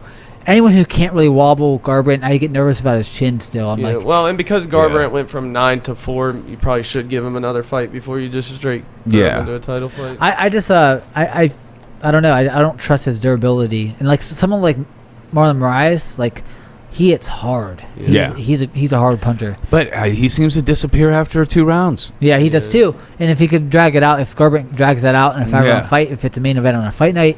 He could beat him if he's still there and more there than Marlon is. But I think Marlon is being overlooked, but I think it's because he, gassed against Triple C, gassed against Aldo to some extent. Gassed against Aldo. Gave him one against Aldo. Yeah, because I think Aldo clearly won that fight.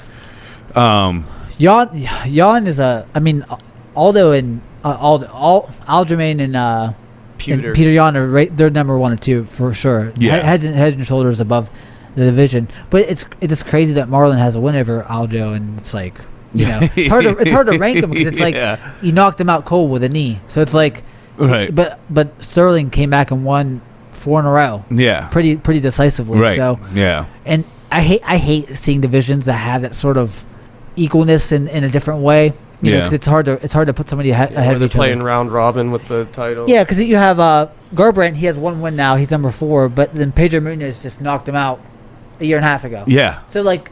Right. Like what the fuck? But then Munoz has been fighting a lot more. So he lost. Yeah. But Garbrandt's just been hanging out, and then he gets 1 win. Now he's number 4. So right. What do you favor more? A recent win or activity? Yeah. Wins and activity, up and down losses.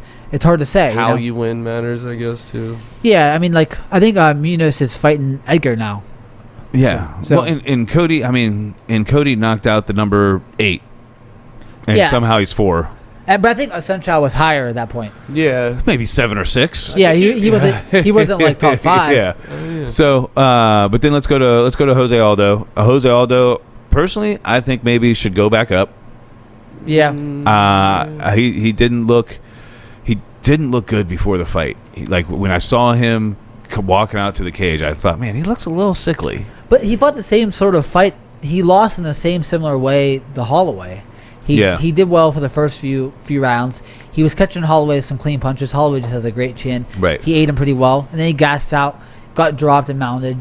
And dominated. Yeah. I think he's now just stuck in that position in either division of being like 4 or 5. But my thing is that Max Holloway doesn't have the belt anymore. Right. Yeah. So he can fight somebody else. He lost to the champion too, though. He did lose to Volkanovski. Oh, did he? Yeah. So like, Volk beat him too. So like, he is sort of in limbo. Aldo, you're saying? Yeah, Aldo lost to Volk. Yeah. He probably could in limbo state. He could sort of move up and then wait to see if Volk loses too. If Korean Zombie, he has a win over Korean Zombie in their fight from forever ago. So that's who I hope winds up at the top. Yeah, I guess we'll get to that. Yeah, we're gonna get to that. Different matchmaking, but if he stays here, even though they're way down here, who I'd like he could fight Sandhagen. That'd be a great fight. He could. Honestly, though, I'd like to see him. I know that they're way down here. Dominic Cruz or Sean O'Malley, even though Sean O'Malley just got a fight. Yeah, I don't he could go to 125 and deplete his body 10 more pounds and get down to flyweight. I'd like to see Cruz versus Aldo. Yeah, I think Cruz versus Aldo is just a fun fight. It's just a fun fight. And it's like a WEC dream matchup from forever ago. Right. And to me, it kind of, I mean, if Jose is ranked 6 and Cruz is 12, it lets you know. He wants to get back up there. He needs to fight somebody in the top 10. I don't think Cruz should be 12. I think he should probably be like 8. Yeah, I don't even know who Rob Font is. He's pretty good. Is he? I mean, number Cruz is better than number 10 or number 11. Cruz is better than a Sun Sal. It's hard to rank somebody off of like hypothetical matchups when you don't fight often. But do we even know if Cruz wants to fight? That's what I mean. I don't know. I have no clue. I almost feel like Triple C stole retirement from Cruz. I feel like he might have retired after that fight, and Triple C retired first. He's like, well, fuck. Yeah. and now that he's done, I'm also retiring. No, I'm the one who's retiring. You go. He's still ranked though too. He's still top. Yeah. It's crazy to see Cruz at 12 because he hasn't had a win since he beat Dillashaw by split decision back 5 years ago. So, but he was still very much in that Cejudo fight. Yeah. But I don't know. I like those two fights. I mean, O'Malley's about to fight, so that's not really a possibility. You take Who's O'Malley fighting? O'Malley's fighting. He's fighting Chito Vera. Where is he's not even? Go down. He just lost the Song Yadong.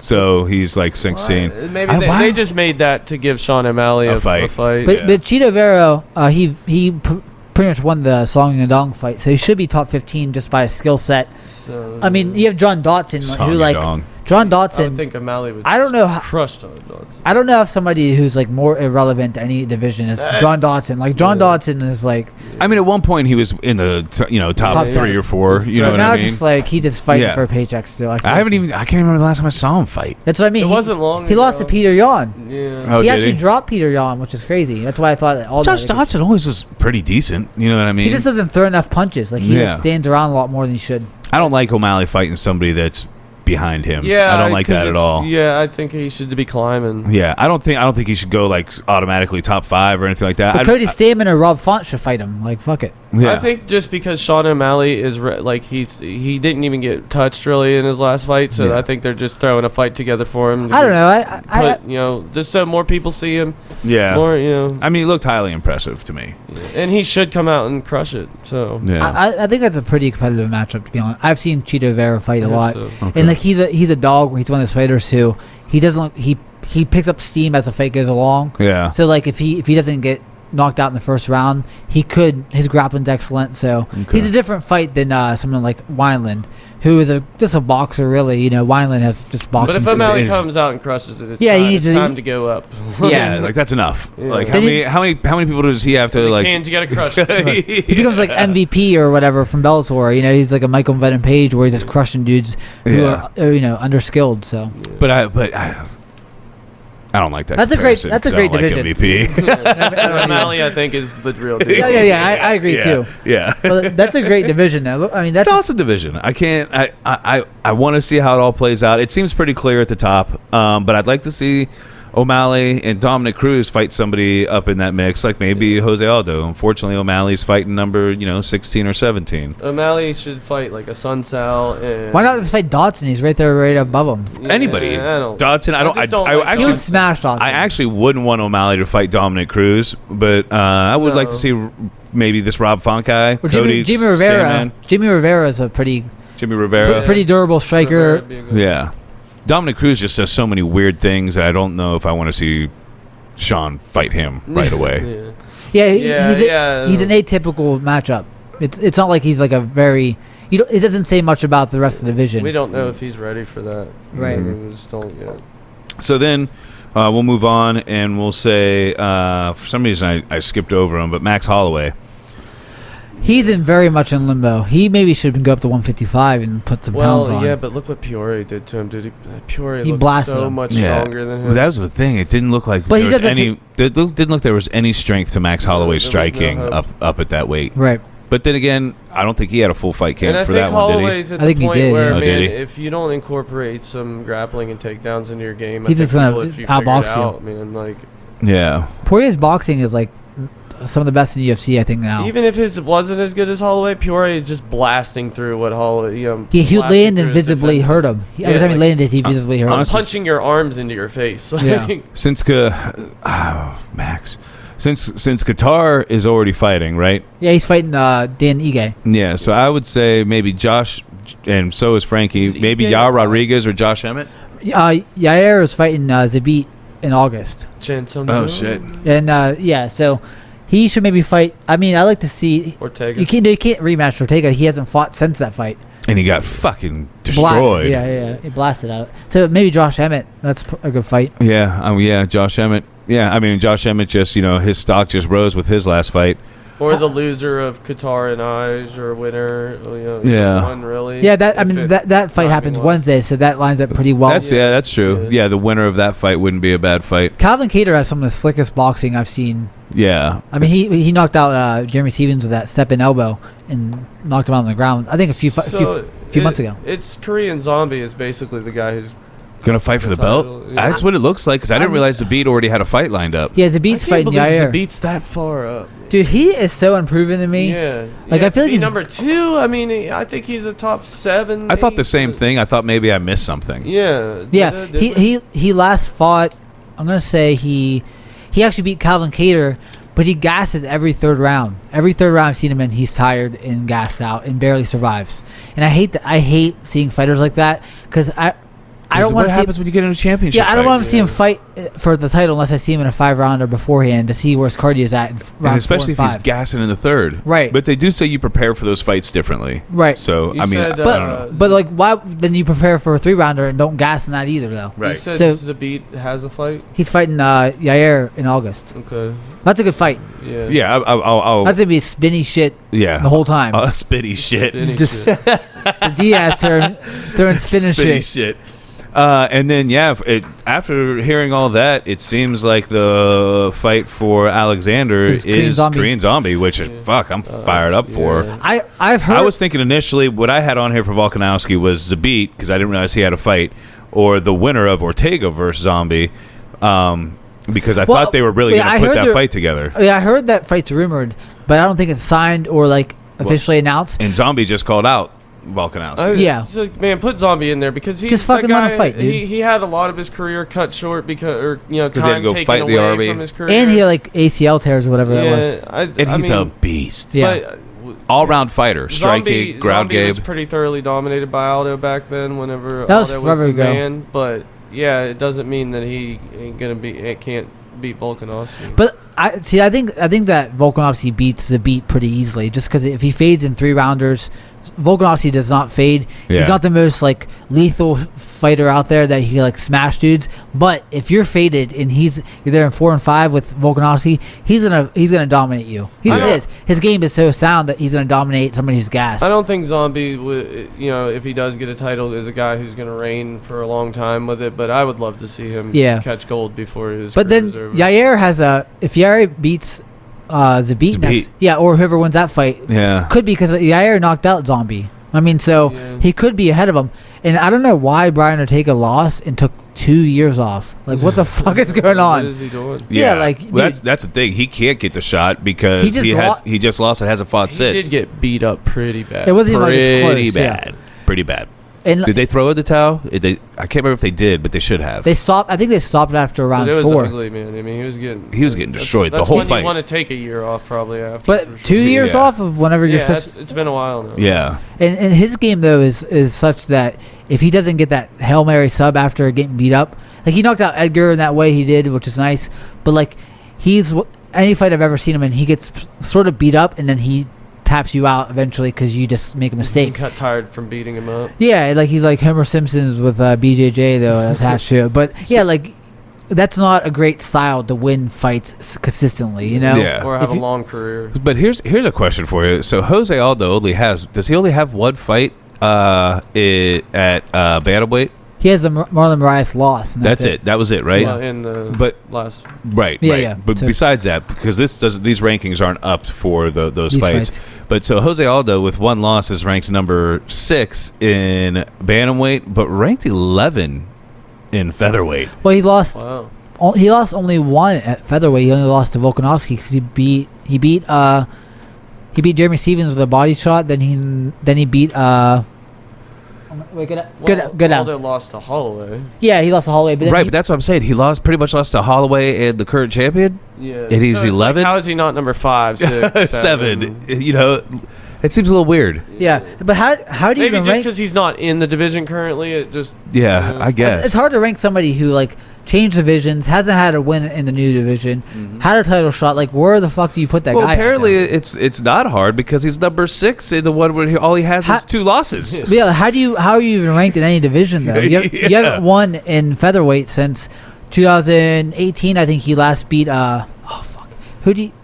In featherweight? Yeah, he beat You said Jeremy Stevens earlier? He beat Jeremy Stevens and he beat Hanado Moicano. He knocked him out. Yeah. He stopped on the but which is a whatever win. Yeah. But like you haven't won in any division in right. To me, it's almost weirder that he's 6 in bantamweight. In like, bantamweight. How you haven't won a fight there, and you're number 6. He suffered so many losses, but he still looks good. He still looks good. Yeah, I guess you got to rank them by the skills they show, which is the softest science in the world. Because I don't know, every fight's unique, and every I don't know how you rank somebody based off like, well, he lost to him, but almost won. Yeah, he just fades so badly now, like in the middle of fights. Like I'd say he used to fade a little bit too, though. When you think about the Hominick fight back in the day, he got pounded in the last round. Yeah, so he typically was destroying people inside of 3 rounds. Yeah, or beat him up so much that he can coast. If your weight cut was hard at 145, I don't know what 135 does for him. Right. Like I told you last night, he said it's easier. So it might be diet stuff because you can diet better if you're undertaking a diet from 10 years ago is more rudimentary than it is now. Yeah. You could diet a little bit better and cut those pounds a little bit better. Because you look at somebody like Anthony Johnson who fought at 170. It's just like his diet's probably just way different now. You just have different different nutritionists. So your body could change over time. Usually, though, you don't get lighter when you get older. You get heavier. Yeah. I'm sure we all could probably attest to that. You would have to shave down like some muscle mass or something for it to be. He looked lean as shit in that fight last night. He looked like skeleton thin. Like his body had no fat on it. Yeah. Now, the only thing I think that throws a wrench into the featherweight to Korean Zombie getting that fight is because Cejudo started calling him out, they might end up doing that. I don't know if I like it. Fight, no. Yeah, I would watch that shit, but dude, but if Cejudo came in and destroyed Volkanovski, like I don't see where he destroys him at though. I'd be mad, dude, because I'd be like, no, like you gotta stay, dude. Like, yeah. You can't GSP Well, they'd have to pay him at that point. He'd be the only He'd be the quadruple champ. He'd be like the best combat sports athlete ever. Yeah, like the greatest quadruple champ of all time. Yeah, so like it'd be hard pressed to find somebody with a better career, really. Well, and to be honest, I think if there was a featherweight for him to fight, it would be Alexander, because Alexander's kind of short. Yeah, you know what I mean. I can't imagine his game working on Alexander, because he's probably faster, but do we even know what Triple C's game is? I'm not sure I know what it is. Wouldn't that make him the greatest featherweight of all time? yeah. Well, then you have to go up to 155 and beat Khabib. And then we'll see how the wrestling works out for him. I would watch the shit out of Khabib versus Triple C. It would be a weird freak show, like pride fight, but I'd like, fuck it, just do it, whatever. I don't give a shit. Suplexes him to It gives him the Chris Benoit triple suplex. In the middle Call it a day. Puts him in the crossface at the end. Yeah. All right, so then we're looking at Usman. I think Usman, it's Burns. Yeah. Right? Well, Leon Edwards is trying to make some noise, but Leon Edwards needs a better win than fucking RDA at this point.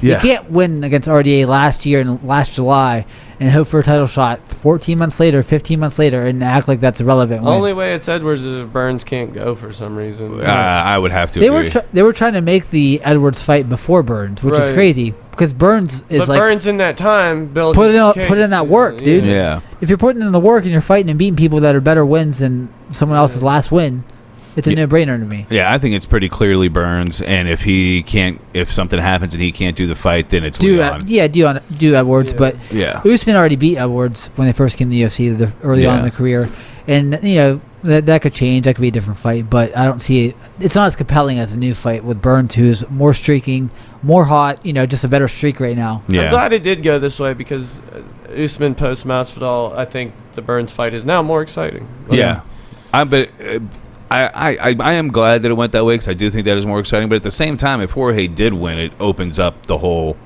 lineup. You know what I mean? I know, but I would be annoyed, because I'm like, man, he's gonna fucking call it Nate Diaz. They're gonna fight for the title, and I'm gonna be annoyed by that. I honestly don't. I'm honestly not sure that Connor maybe. I honestly don't think he would go for Diaz.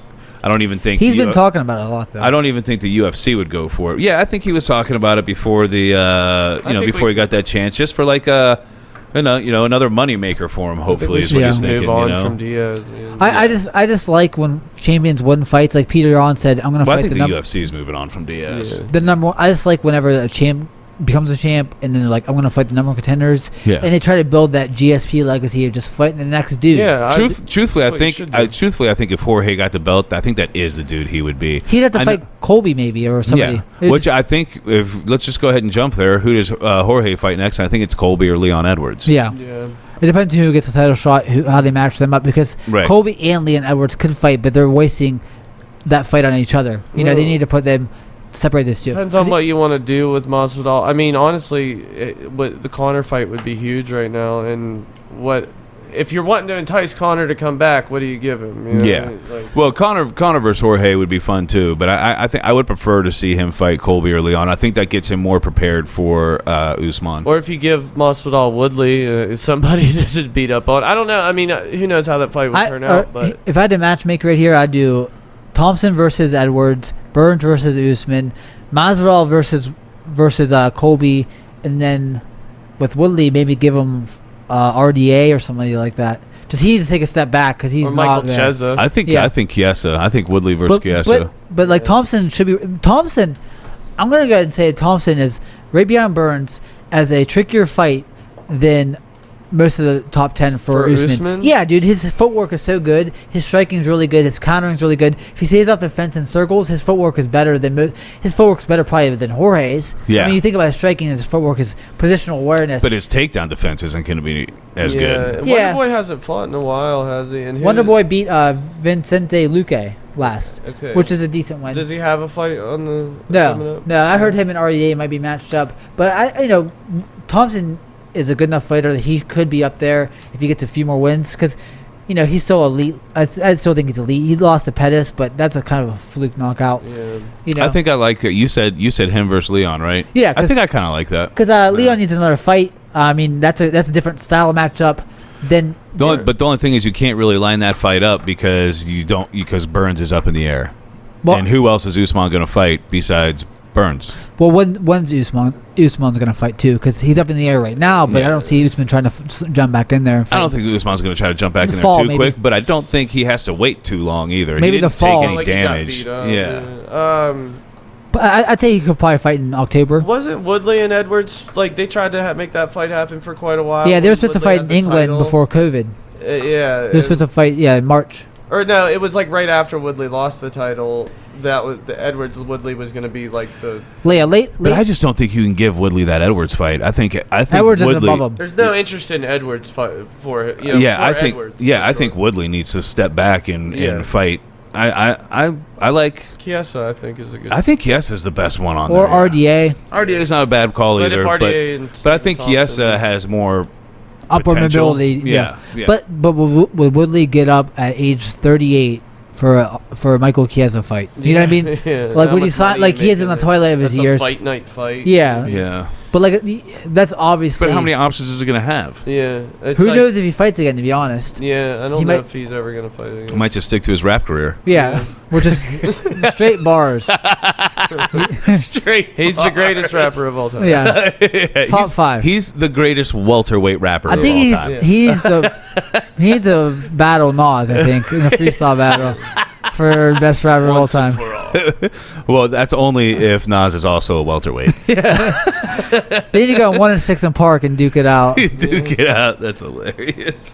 Do you remember back in the high school? There was every Friday was the rap battle. There was Jin and all those rappers and shit. Yeah. But anyways, yeah, good.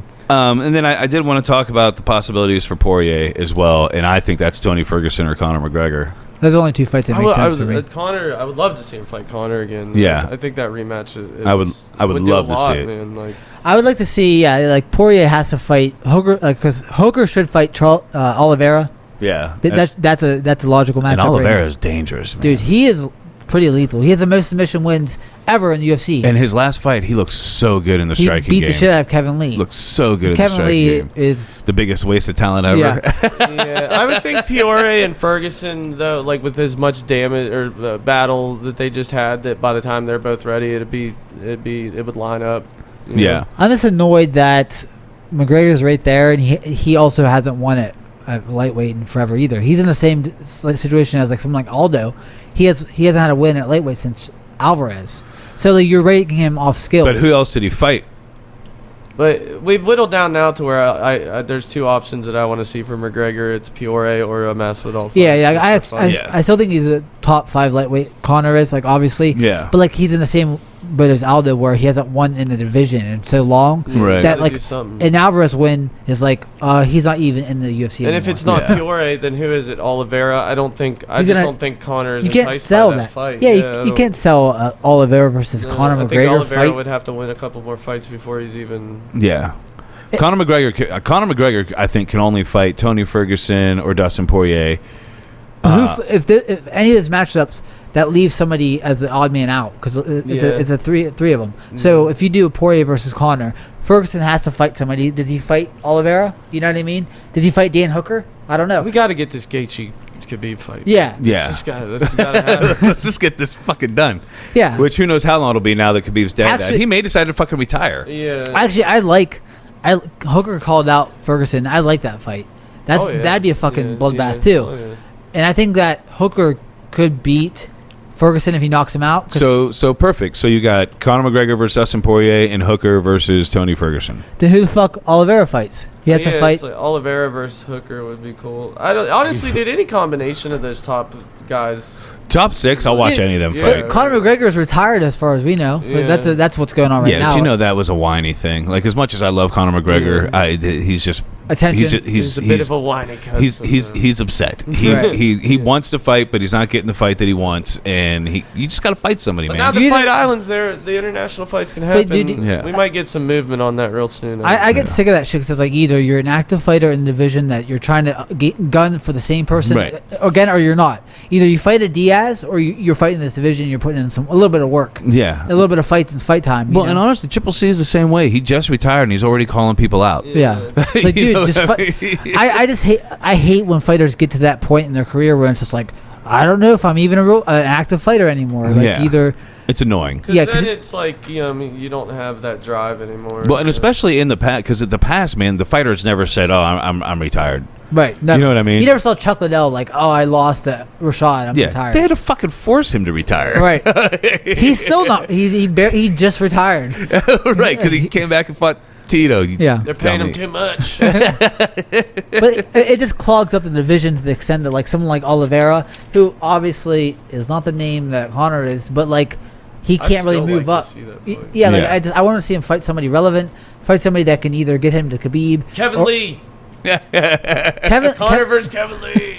Kevin Lee should be a lot better than he is. Yeah, I don't even He should. It seems like he has all the tools, but he sucks. Let's move on.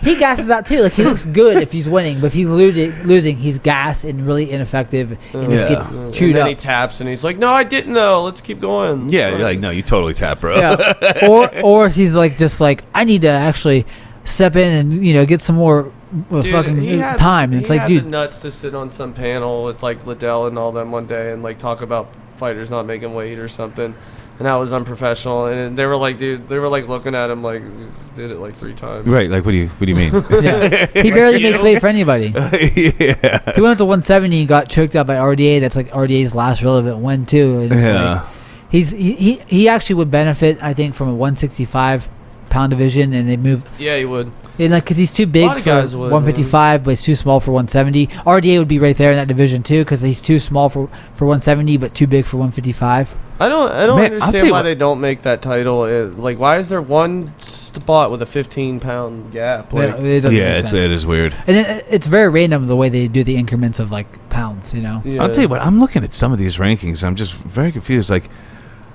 Jared Cannonier. Yeah. Who all did he beat get there? He beat Jack Hermanson, who Cannonier's got to fight. Who's he fighting? Cannonier was supposed to fight Till, but he got injured.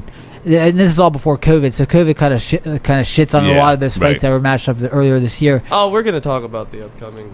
Yeah, but Cannonier, he beat the shit out of Jack Hermanson, and he beat Anderson Silva, which is weird. But which is a whatever win now. Is Gus, I mean, Anderson Silva's my favorite of all time, but that win meant nothing. Yeah, he looked good in that fight, though. Yeah. Is that Gus thing on one of these? Gus is, I think, on the Till Whitaker card. When's that? That's that's on July 25th, maybe 26th. Oh, so it's coming up. Gus, but we're not going to talk about that one on this one.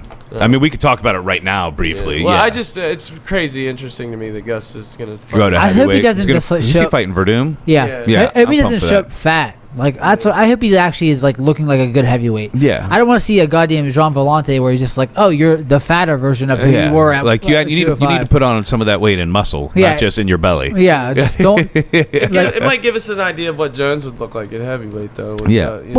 And if you think about the skill set that Gus Offerson has, he might be pretty fucking good at heavyweight. Because heavyweight's so wide open.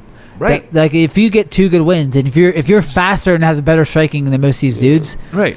But he could jump right up there, and he's huge. I'm telling you, though, like to see Gus like have a whole other aspect of his career. At heavyweight and he's huge. He's young too for heavyweight. Yeah, well, for sure. Like, but how many? He only loses sort of the like, besides Anthony Smith, the explosive black dudes. So how many explosive black dudes? He lost to Anthony Johnson, he lost to Cormier, and he lost to Jones. He's gonna get Ngannou. Yeah, he's gonna get fucking. He's gonna get Derek Lewis and get cocked real fast. Yeah.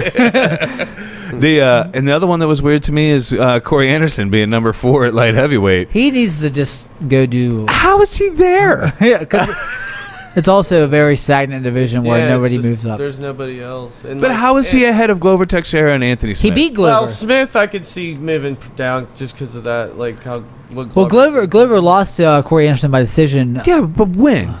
2 years ago. That's what I'm saying. Yeah. I mean, but.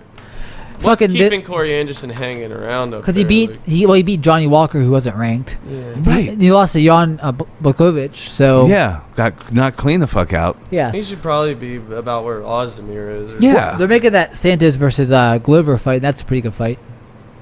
I mean, it's a good fight for Glover. Yeah. I don't know if it's a good fight for Santos. Yeah. Well, Santos needs to fight somebody. I guess with Glover looking, feed him Corey Anderson. With Glover he's ranked number 4. That's true. With Glover looking as good as he did in his last fight and being as he's older, like I support the idea of like let's try to give him a push. You know I think it's a good fight. I just think I don't see the upside for Santos. No. There's massive upside for Glover. Other than if you come out and demolish Glover, then it's like all right, let's get that John Jones rematch in. You know? Glover is probably the most likable guy male in the UFC. He's like the nicest dude. Yeah, we talked about last time. I've got a fucking 90-year-old's bladder. You need to bring a piss jug out of here. Piss bucket. But yeah, like I root for him every time. I like Santos too, but I want to see Glover have the twilight sort of like of his career. Well, now that we just watched Ozdemir get tanked by what's his name, so that guy's probably Yuri Prochazka is probably gonna fight. He could probably fight Corey Anderson.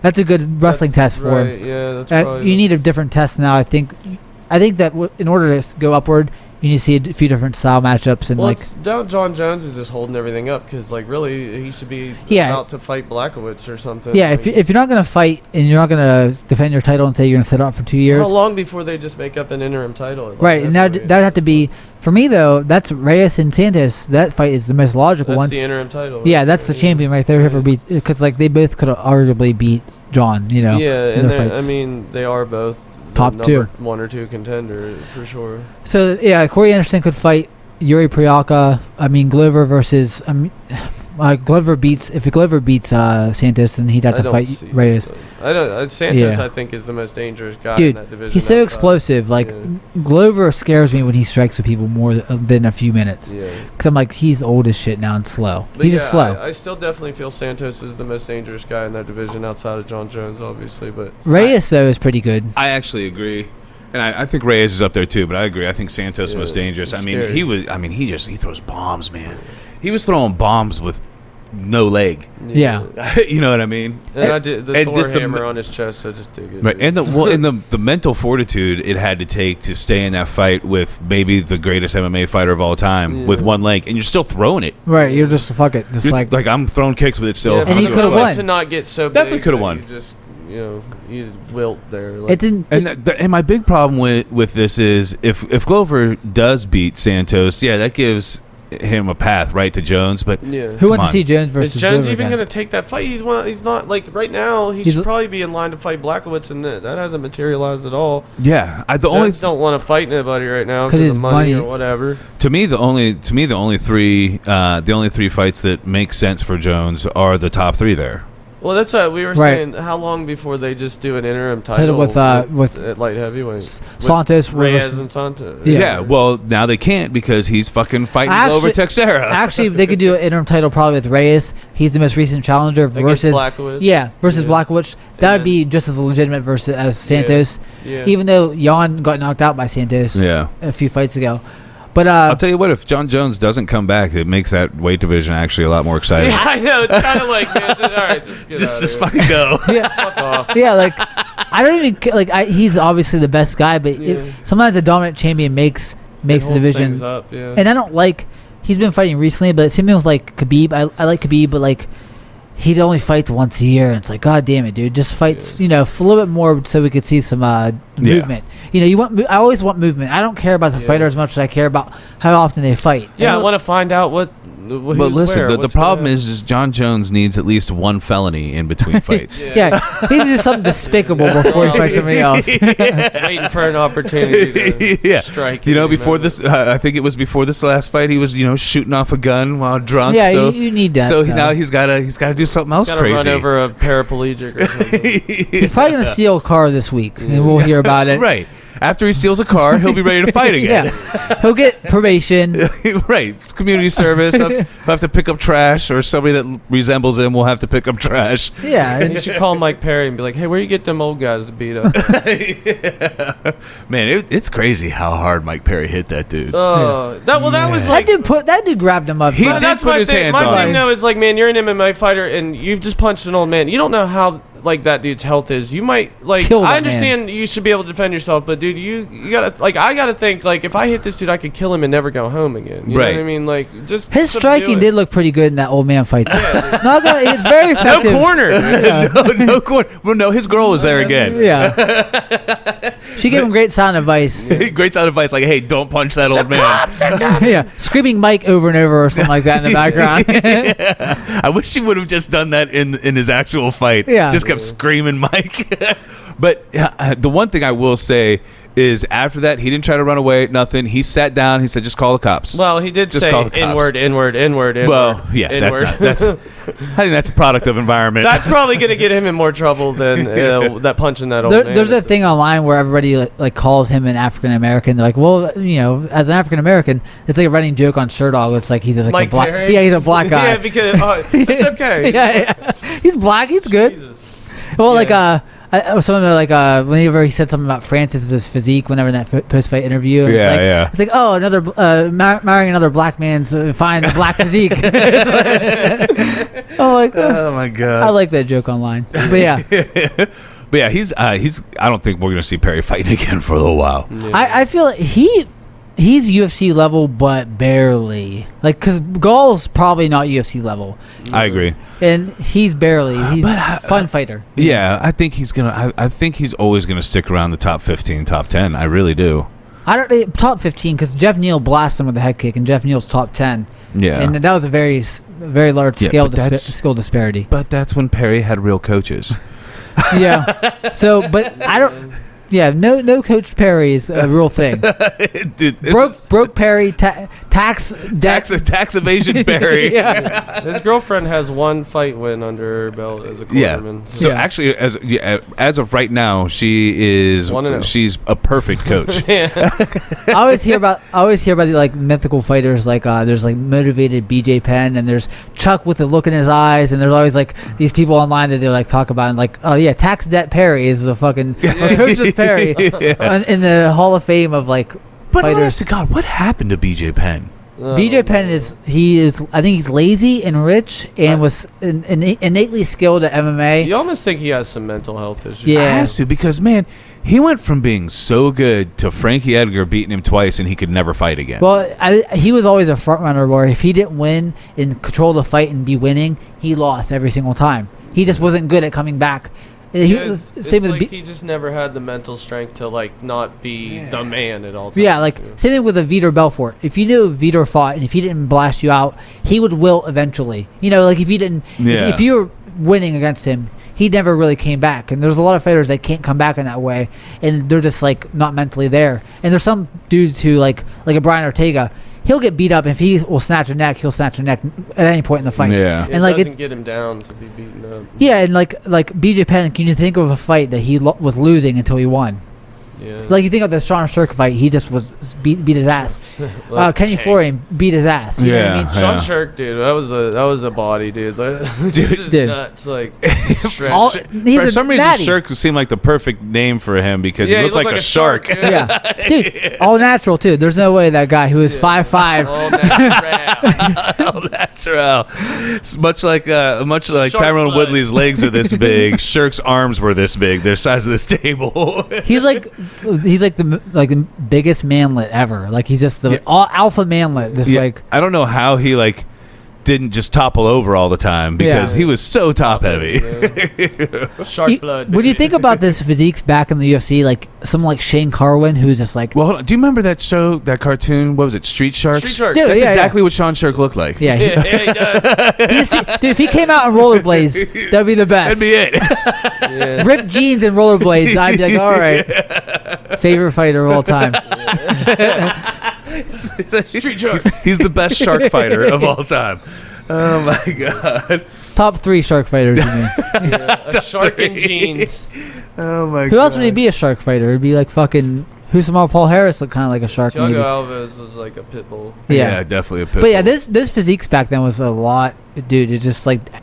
Yeah, remember when like I'm not gonna lie. When I first, as soon as I saw Usman take his shirt off, I'm like, I was like, is he not on roids? Yeah, dude. The guy who knocked Pat Barry and him knocked Kachek Congo. He was like the most freakish looking guy forever, but now it's like look at Ngannou, dude. Like, dude, you know what's crazy about Cheick Kongo that I realized later, like reading about him, he only weighed like 238. Yeah. And like Was he like a hollow? Because he looked 260. Yeah, he's made of fiberglass. yeah, like a hollow bunny, chocolate he bunny. Looked like man. he looked like kind of built, but it didn't. None of it had like extreme definition. Yeah, you know what I mean? Veiny. It wasn't veiny. Really. Yeah, you compare that. That's why I gotta say I thought like Usman when he took his shirt off. I was like, man, are you not on steroids? Because every vein was visible. Huge. Yeah. Every single vein was visible. It's like.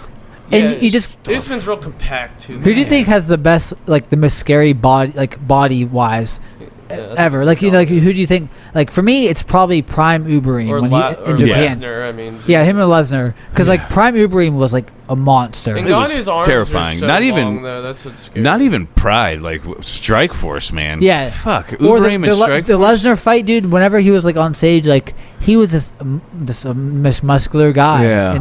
ever than fighting because the difference between Uberim and Overeem when he first started fighting in Pride is drastically different. Though. Yeah. He grew a whole Drastically body, different. yeah. Like obviously Brock was on roids, but Brock has also just always been a really big the fucking country dude. fed. Yeah, That or he's been on it since he was 14. like when you see, something. because when you see like his high school pictures and huge. stuff, you're like, what the fuck? Yeah. Like if you were walking around my high school, I'd stop going to school there. Like Change I can't go to schools, school here. yeah. Yeah. Mom, homeschool. I'm done. I looked at his girlfriend. It's over for me. There's a fucking silverback gorilla going to school. Brock was probably so competitive and so like Brock Lesnar, he probably didn't even like girls. He probably just liked beating ass and wrestling and being a fucking because like he fucking married Sable or whatever. Yeah. But Imagine just like you're playing high school football though, and you're like, I got to line up against this dude at practice. Yeah. Or wrestle, like you're a wrestler. I'm just some random big wrestler from like the state. You'd have to bring in grown men to like wrestle practice with Lesnar when he was 16. I heard that Lesnar was even like he was a good wrestler, but he was just big as fucking strong. I heard he wasn't even that like. Well, that would get you by. Yeah, when you're that big and strong. Well, and it's not even just how big and strong he is. It's how wide he is. When his shoulder frame is on top of you, you can't do anything. And he moves like a little guy. If he's inside control, his shoulders are going Covering from your your shoulder to your groin. Yeah. You know what I mean? Like what do you do? Nothing. But his ability to like sprawl quickly and spin around. Man, how fast he would spin! Like even though he ended up losing that first Frank Mir fight, when you watched him spinning around Frank, it was like, holy fuck! It's like he's on a swivel on top of him. You didn't see that. Like how are you moving that fast? Yeah. And then when he just straight up head speared Herring, like. What? You just ran at him full speed with your head like a bull. I wish he would have came in earlier. Like I wish he would have came in earlier as a fighter. The money wasn't there for Brock Lesnar early on in his career, but not the money he was making in WWE. But if it would have been, if he'd been fighting his whole career once he got done with actual wrestling. Yeah, if he could have started boxing at 16 years old. That might have been crazy, man. Because still, when he put his paws on you, you felt it. It was big and clunky, but they were big and strong. They were strong, so you know. And if he could have just got used to taking a punch. Yeah. Because that was really his biggest flaw. It wasn't even the fact that his striking was so bad. It said he could not take a punch. He was uncomfortable with being punched. He was still there, but he just started making panic. Yeah. He just like, fuck, he hit me in the face. Yeah. and to be fair, though, Cain Velasquez was one of the best heavyweights ever at that point, you know? Yeah. Like, that version of Cain could have beat any heavyweight ever. The Pride version of Cain has skill set wise, you could cardio. Yeah, you could absolutely say like that Cade was the best heavyweight of all time. Like Lesnar ran into the best Cade. And then me and Kyle talked about it last night for a second, but that JDS for like a few years was like one of the best heavyweight. For 6 months, he was the best heavyweight ever. And now he's just like paycheck. Yeah, well, because his boxing was superior. He was also definitely on the juice because his body changed dramatically. And he slowed down. He got caught. And he went from ripped up to dad bod. And the Cain 2 ass whippings in a row took a lot out. Yeah, and he became really gun shy too. Like he got caught so many times like punches that he couldn't get his boxing off because I don't think he had the confidence he needed to really implement a forward pressure like boxing game on somebody. So he just like sort of like pot shotted and very slow too. And they never should have put him up against Francis. No, fuck. He said it's funny that he said that like that was a fluke. I'm like, dude. Either you're in denial or like you have to be in denial because there's no way you beat Francis. There's just no way your skill set is there to beat Francis now. And you just turned and hid. Yeah, like you just turned your back to him. It's like the worst body language. Is every fight coming up? They're all just Abu Dhabi. It's all Fight Island. I can't remember. Wait, no, we'll go down. I think so. What's after that? We don't know. That's in the Apex. The Miocic. Yeah, that's the Apex. Oh, that's gonna be it's gonna be fun to see that in the Apex with the smaller. Yeah. That's going to be interesting. It looks weird for having heavyweights in that small cage. It's like, these men are too big to be in here fighting. It's like fighting in a goddamn closet. Is that Holm Aldana? What weight's that? That's 135? Yeah. Holm would probably win and probably get a title shot because that's what happens in her career. She gets one win and literally just fights on the table. Yeah. Well, because it's like she's better than most people. Yeah. She's actually, I'm going to go ahead and say that she's the most underratedly boring fighter. Yeah. She's so fucking boring. If she's not head kicking Ronda, for being a kickboxer, it's weird that she's so boring because she's a striker. Yeah, and her punches are good. She comes in with a 1-2 combo and circles out and pumps the jab. Literally hasn't done much to evolve though. Like she's just not the same. Like I knew she was going to beat Ronda, but I wasn't sure what she was going to do after that. Well, because it's just like if you fight her fight, then she wins by points, but barely. Well, and I always knew that once somebody really stood there and tried to do the striking game with Ronda, that she was going to lose. Yeah. I mean, it was very apparent how weak her striking game was. We almost never even see Holm end up on her back. We never really see much of that. Like, she's like defensively okay. Yeah. It just her offense is so boring and so ineffective to really make a stand on fights. Well, but it's crazy because she's so decorated as a striker outside of MMA. I mean, yeah, like, okay, name one boxer she's beaten. You know what I mean? Yeah, true. Like, fucking. But she had a belt, right? Name the belt. Like, K1 champion though, or something? No, she was just a boxer. Like, I think she got a kickboxing championship too. That's like when you see somebody like Sarah McMahon is like the best women's wrestler, and she was in the Olympics. Who, like, what? How competitive is that? That's a name, but like, there's a ton of shit in the Olympics that is not to any depth. You know what I mean? There's no depth to that. I don't know who that is. What's on this besides Qatar? Yeah, so Qatar. I don't think there's anything else. That's a good fight. Calvin Kattar has some of the best boxing. His boxing against Jeremy Stevens is like. It's important for the division where ranking wise. I think this fight is going to be fun. Dan Ige just beat Barboza by decision, a split decision, and like I thought he lost the fight, but a lot of people did. But Edson, it's weird how Edson's like last few fights. If he won those fights, he beats right there in the title shots. Yeah, Edson. Like if he just fucking, because I thought he beat Felder in that fight. At this point now, Barboza is just a good name that you beat. Yeah, but but like he say, that sucks because he possibly won both of his last fights, and he brutalized Dan Hooker. Brutalized him, like beat the shit out of him.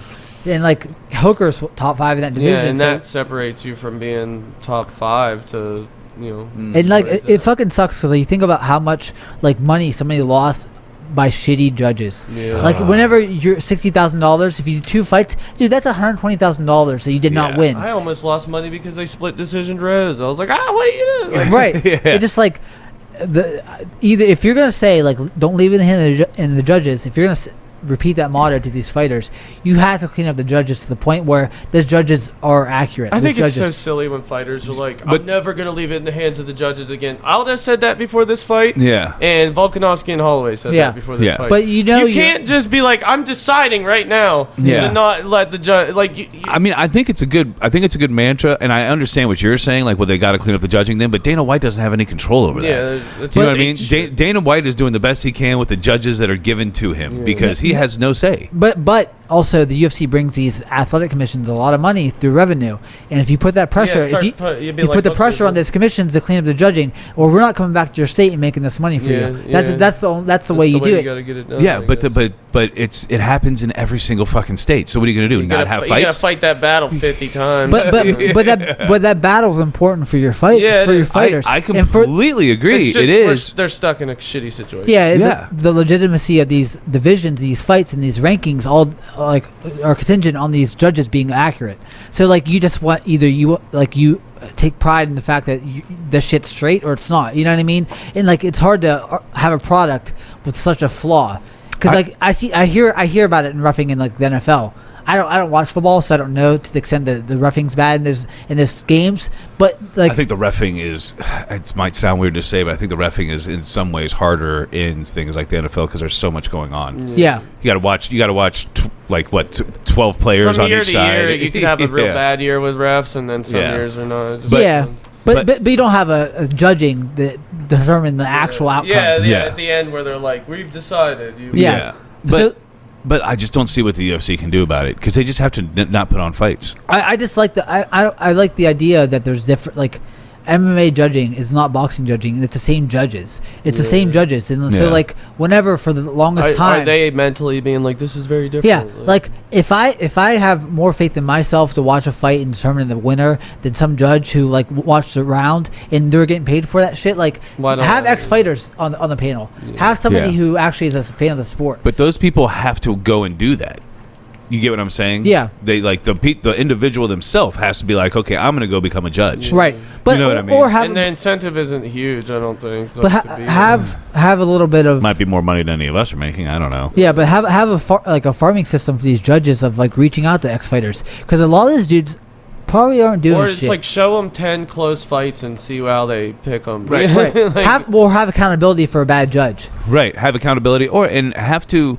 go through some sort of MMA class, not just like, well, you're a boxing judge, so now you're an MMA judge. Right, because it's different. It's different. It's completely different. And like, if somebody has a bad scorecard and no one gives a fuck from the commission, that commission should be held to task by the UFC at that point. Because, like, Dana knows, we know who the judges are when they're bad. We could see all the scorecards. Yeah. So when those are released after the fact, some system where the UFC could say, "Hey, look, there's an infraction. One, you got exactly. You guys need to go retrain this judge. Yeah. You have him explain his scorecard and give an explanation for it because it doesn't match up to how because." The UFC should be able to judge a fight. You know, they're impartial. They know fighting. Right. Yeah. It just, like, there needs to be a better accountability system from the UFC on the back end. But truthfully, we don't know that they're not. We don't know. You can't just hand it to the UFC because then that leaves the door open for them being like, well, just give it to Conor. Right. Or give it to Yeah. So, I mean, it's a tough spot to be in because it's like it's all subjective. MMA is a subjective thing to score. That's why I don't always stick to the idea of round by round. That system is a boxing system too, though. You know, I just don't always think the idea of like, well, this guy won 3 rounds and you won the last 2 rounds works. Like, to me, sometimes it's like you might have only won the last 2 rounds, but to me, you won the fight even though you lost the first 3. But those last 2 rounds, you overcame and you finally subdued your opponent to the, the last 2 rounds. I just don't like this. Like, you've won the first 3 rounds, you won the fight. Right. No matter what happens in the last 2, if you don't finish, you can get battered. Yeah, if it's not a 10-8, I don't like that. You know? Like, I don't. But that's my thing. Like, I think if you win the last 2 rounds decisively, does that? Because if you get a 10-8 or a 10-7 or something absurd, well, the points will reflect that whenever the. That's what I'm saying. Shouldn't that be what like? But I think that does happen, shouldn't right? You be able to 10-8. I mean, it should happen more, maybe. Yeah. You should be able to 10-8 the last 2 if the first 3 were 10 or whatever. You know what I mean? Well, Pride had the system where they scored the whole fight as, like, if you're losing at the end of the fight, you lost the fight. That's what I think it should. Because, like, you gotta think about what the. It kind of makes sense because you lost the fight. We saw it. Yeah, exactly. And you gotta think about, like, dude, what's a fight? Yeah. What's a fight? If you're on the street and you get a few takedowns and you get in a good position, then at the end you're pounding some dude and then they break you up. Who won that fight? You were winning for 10 minutes, but the last 2 minutes you got waxed. Right, like, lost. And like I hate to say it, but Rose would have lost that fight if they judged that. She would have. Yeah, because she was getting battered. But that's a fight where I wouldn't want it to. You know what I mean? Because. But I think that's almost why you have to go with the round by round almost. You know what I mean? Because you need a metric. Yeah, you need a metric. But there has to be a metric. That's the whole reason the UFC ended up making it was because they turned it into an actual fight scoring system with a metric instead of what it used to be where you fight. You fight to the death. Yeah. Sometimes it should just be fluid. Though, maybe they should do half points. Yeah. Half point system. 8.5, and have these different variations of scoring. Yeah. but that requires refs. I mean judges who actually, who are tuned into the fighting. You know, all we know for sure is that it's not working. No, because there's more bad decisions. Like there's way more bad decisions than there should be. I have no faith in a clear-cut winner of a fight. Like if I watch a fight and I know who won for sure, I have no faith that if it goes to a decision, you're like, he could. The refs might call it the other way. Yeah, and I shouldn't have to worry about like that. Amanda Nunes. And it's so funny when you say that in a large group of people. Like, yeah, man, he should win this fight, but you never know. And they go, what do you mean you never know? It's like, dude, you don't understand. And then the call happens, and they're like, what the fuck? I'm like, I told you. Yeah, and it seems like there's almost one a card. Yeah. Right, and like some fights are so close. Well, first of all, they should get more draws. They never give. There should be more. Like I think if you're gonna if there are draws at all, then Max and Volk last fight round was 3. A draw. Yeah, because like also Holloway does not lose that fight. Volk does not win that fight, but that's fair. You know what I mean? Yeah, that's fair because title holder keeps the belt. Yeah. Holloway's not 0-2 versus the champion now. Right. And that's for his career. That's a lot more.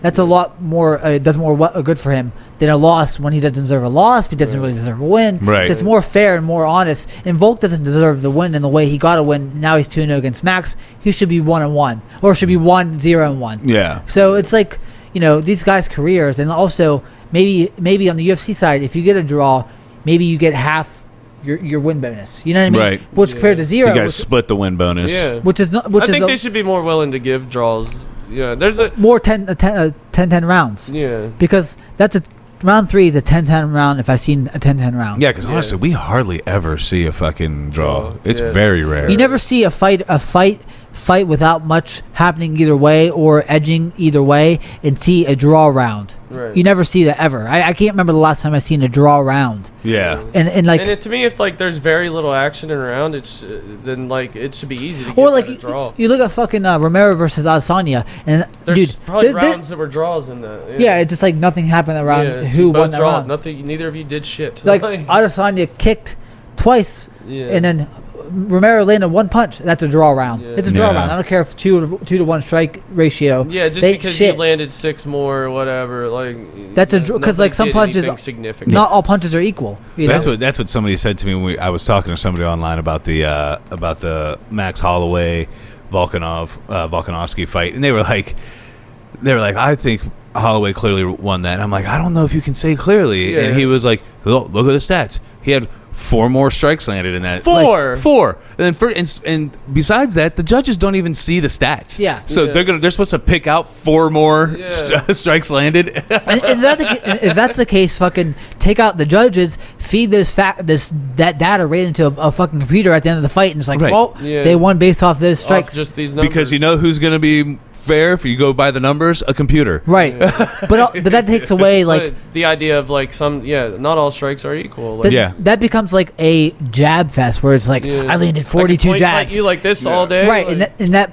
doesn't put weight to the punches of every punch being equal. Because you think about like Volkanovski, he didn't really land he landed some hard shots, but he got dropped in one round. There's a lot of intangibles that you can't really account for. You had to actually just watch it. Right. So like the grappling was a wash. You got a takedown, but it didn't do much with it. You can't really weigh that in the way that it was a wash. It makes it a wash to me. The grappling didn't really matter. Yeah. But like it just like the clinch works weird. It's hard. MMA is hard to judge. It's hard to judge.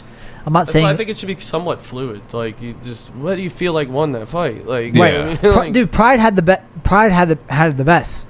They just had like I think we all. I mean, for the most part, like we always feel the person that won, even like if the stats don't always bear it out. Like we can be like, maybe the stat, but we both know that this guy like. Yeah. I do find myself though, if I'm rooting for a fighter to weigh, I'm like, he landed a leg. Yeah. Oh my god, that leg hit was vicious. He really blasted shit out. Yeah, I try to be conscious of that. Like I don't want to, because I want this guy to win, to be over like. I feel like I'm actually his strikes. Yeah, I feel like I'm actually pretty good at that. Where I might be bad at it is like before the fight starts, I'm like I'm picking him to win, even though I may know he's not going to win this fight. Yeah. But during the fight, I think I'm usually pretty level-headed about that. I sort of judge on 2 rubrics there that I'm like, all right, what am I looking at seeing, and what would I judge it, and how the judges.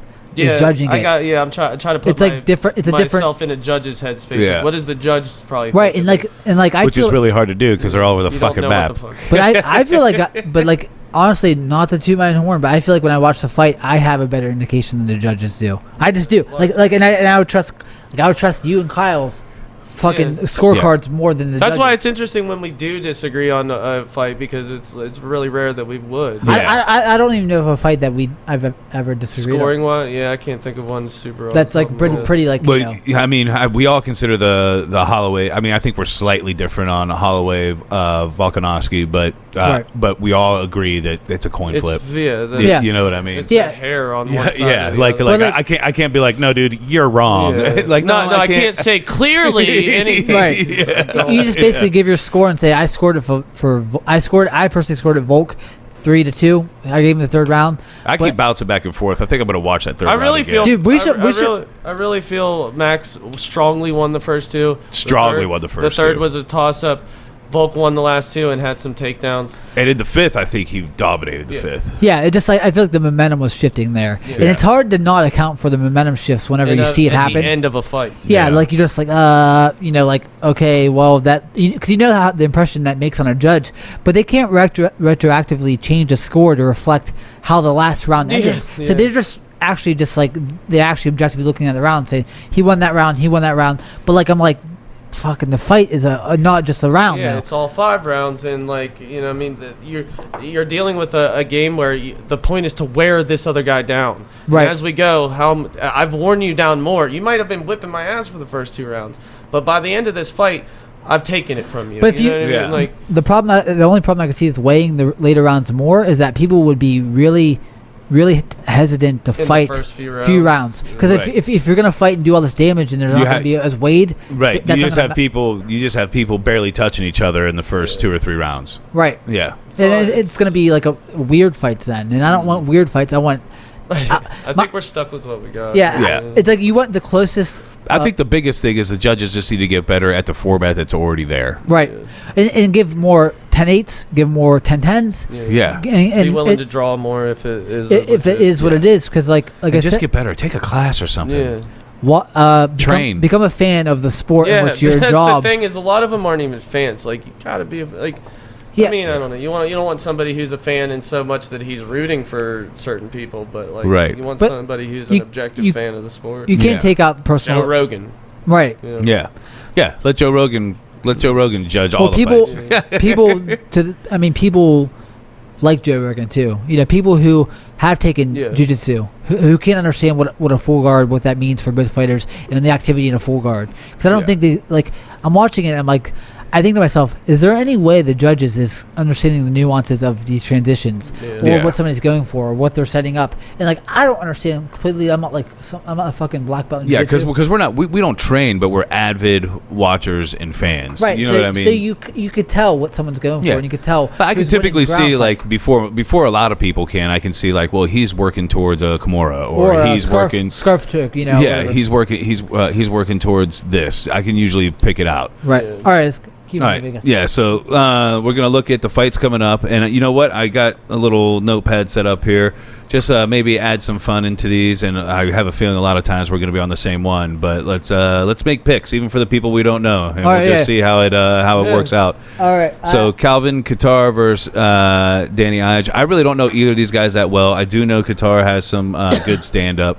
I would pick... are we saying them out loud or no? Mm-hmm. Okay. Yeah, Calvin. I'd get Calvin Kattar.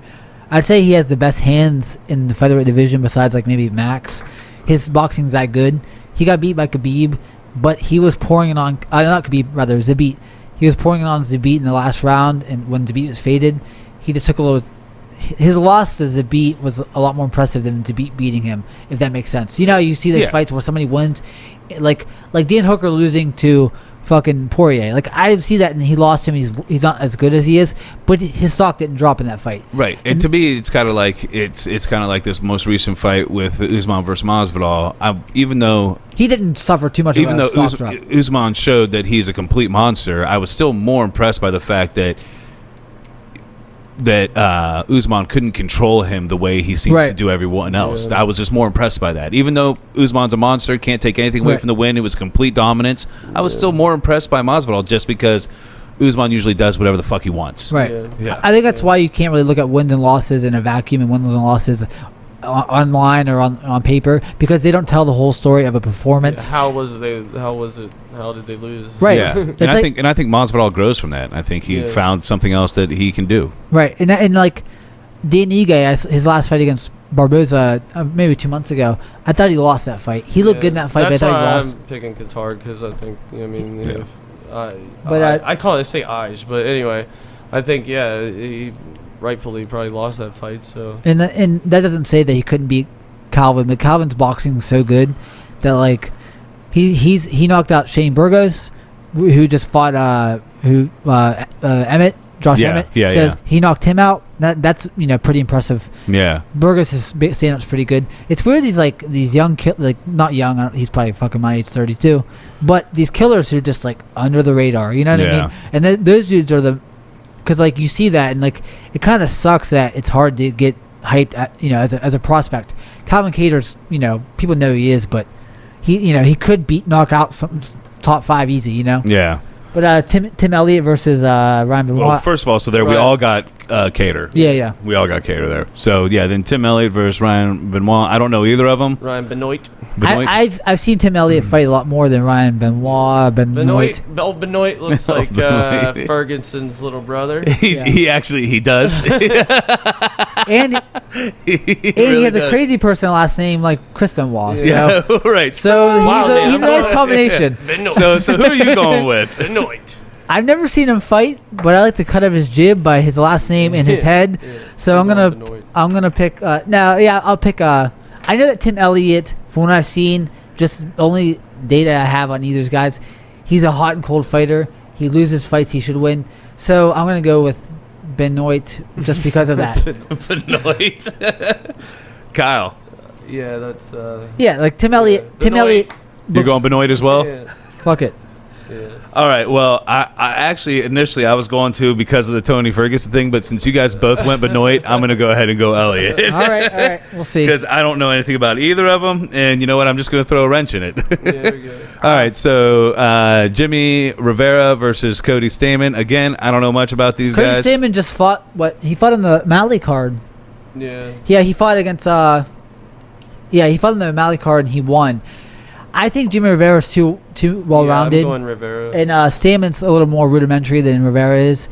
And so I'm going to say Jimmy Rivera just because I feel like he's faced better competition and won. I think he's just got the better resume so far. I'm going with him as well. Yeah, like Rivera's one of those people who is top 10 solidly. Like he's not going to be champion. But he was on like a 20-fight win streak a few years ago. So that's pretty impressive. I don't know who. I've seen Molly McCann. I don't remember her really. I don't even know who this girl is. Thiago Santos' daughter, maybe. I'm going with Santos because she looks like she don't need no man. I'm not gonna lie. I'm going with Santos because she looks mean as fuck. Yeah, dude, she'll be slamming them doors in my house. That's what she looks like. I'm gonna go with Molly McCann because I think her nickname is Meatball, and I like that nickname as a fighter. If we're just doing enough things that aren't relevant to anything. I don't know anything about these. Yeah, exactly. So we're having fun with these ones. Right, fuck it. All right. Well, one guy we can't even see. I'm going with the Shadow, dude. Well, is that the name of Thor's hammer? Okay. Mjolnir. Yeah, it's kind of close. Meow meow. All right, I have some. Go ahead. I have some. I know that Abdul Razak Al Hassan. Yeah, I guess that's how you say it. Yeah. I know I've seen him fight, and he's really good. Yeah. He's a great striker.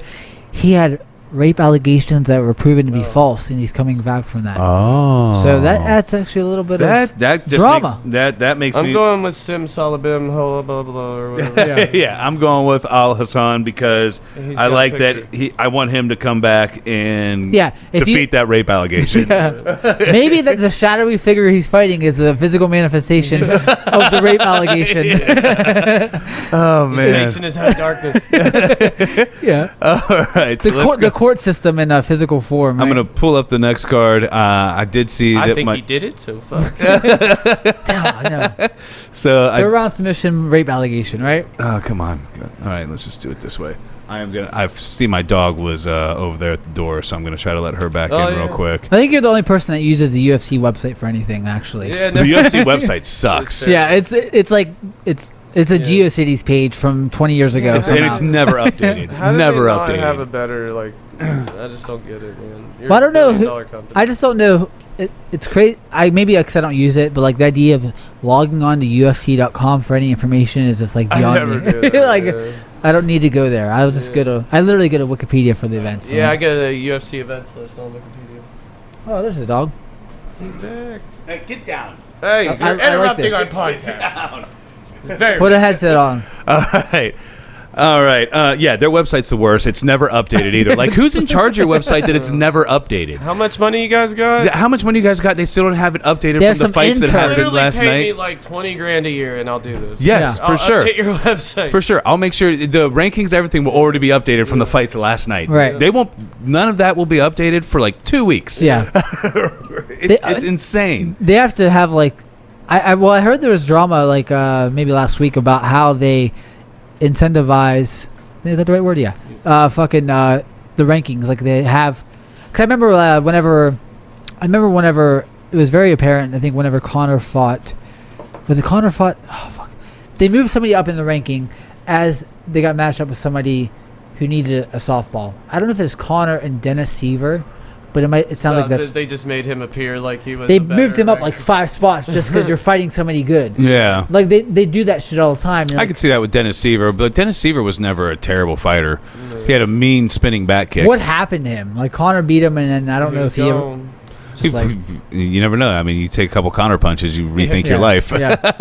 I'm never going to be able to beat that guy. Yeah, I mean, look, Alvarez, he was like, I got to get out of here. But you need a paycheck, and I don't know if Dennis Seaver, he might have an electrical degree. But he had been around for a long time. Yeah. Conor. I think Cowboy beat Dennis Seaver, too. But anyways, yeah. All right, so we're going Figueiredo. So he already knocked out Benavidez. Okay. He missed weight. That's why there's a rematch. So he missed weight and didn't win the title. Well, so they had to reschedule this. So this is for the belt, right? Yeah, the prestigious flyweight title of the UFC that's full of tons of fighters and tons of notoriety, right? Yeah. Wait. So is this the greatest flyweight of all time? I'm gonna go Benavidez, honestly. So they had to reschedule this because Figueiredo knocked him out. Right? Yeah, no. Well, I don't know when this fight was supposed to happen. It just was I know it's rematch from last year because he missed the weight and didn't win the title. Yeah. So I'm almost positive Figueiredo got COVID and they had to reschedule. We could probably look that up pretty fast, I guess. Yeah. But yeah, I mean, I know that Santiago Ponzinibbio just got COVID. Yeah. I don't remember. He last fight. Masvidal's head coach. I'm never gonna figure out how to spell this dude's name without looking at it. There it is. Okay. So, man, did I spell that right? That's crazy. Maybe. Yeah. All right, so COVID.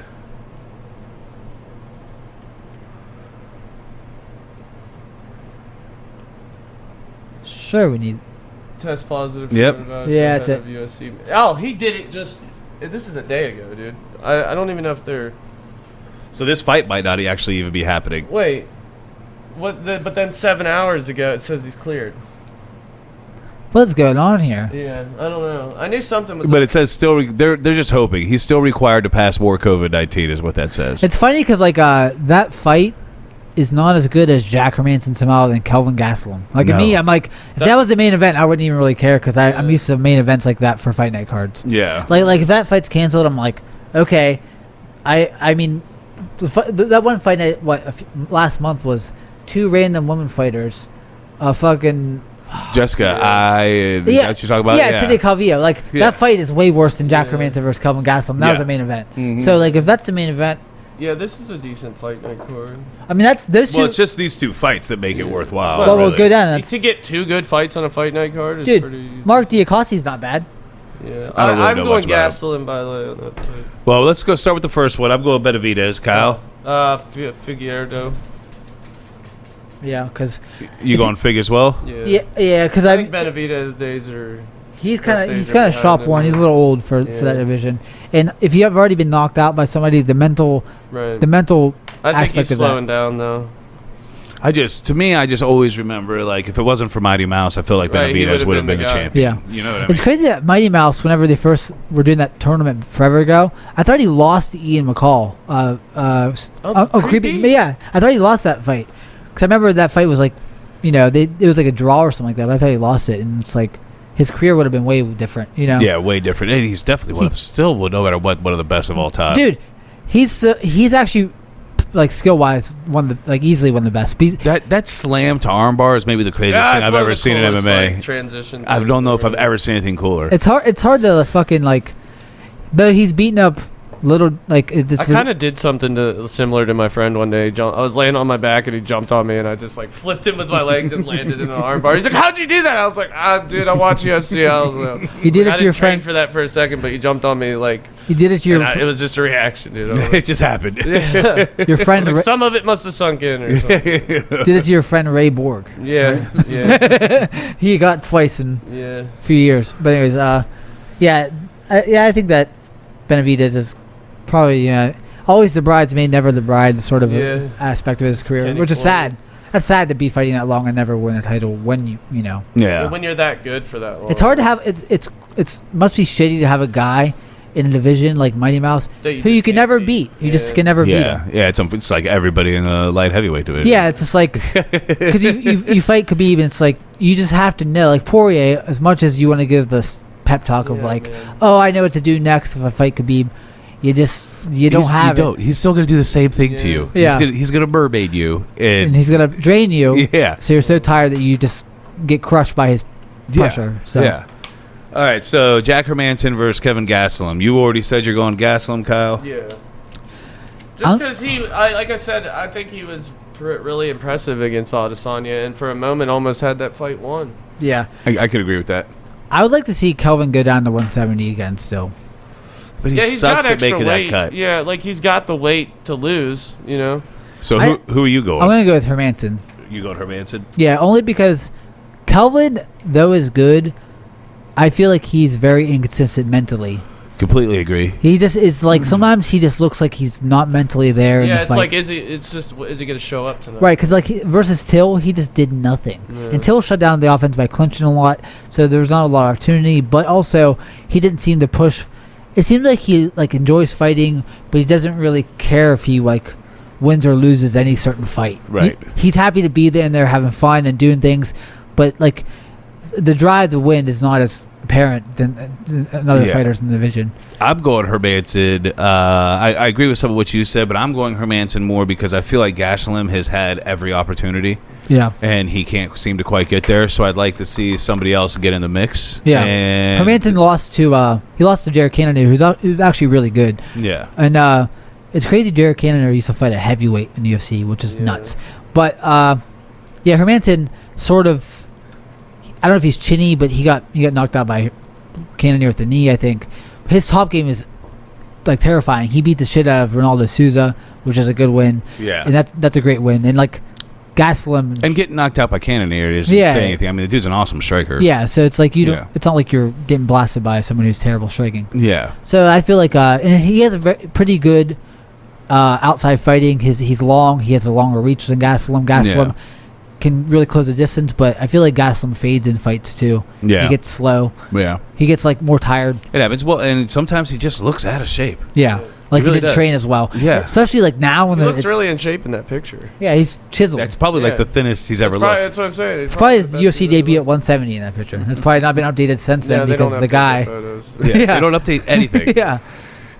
All right, so now we're on Mark Dikasi? Yeah. Dikis? And then Rafael Fiziev? Yeah. If you do, if you do MMA math, Mark Dikasi is better than Conor McGregor because he beat that guy who beat Conor McGregor in Ireland. All right. Yeah. Okay. So yeah, if you do that MMA math, then Mark is a better fighter than Conor McGregor. I'm picking Mark. Yeah. I'm picking him because he's got a red mohawk. Yeah, that's basically it. He's a great striker. Looks way more impressive than me. Well, he's got the red mohawk. You were talking about his striking being excellent. Yeah. So honestly, that's I don't know either of these guys. He beat Lando Venata, which is, I don't know if you guys know who that is. Nope. The guy who fought Ferguson on like 2 days notice and like dropped him a few times. Yeah, but he lost by choke. But anyways, yeah, that's whatever.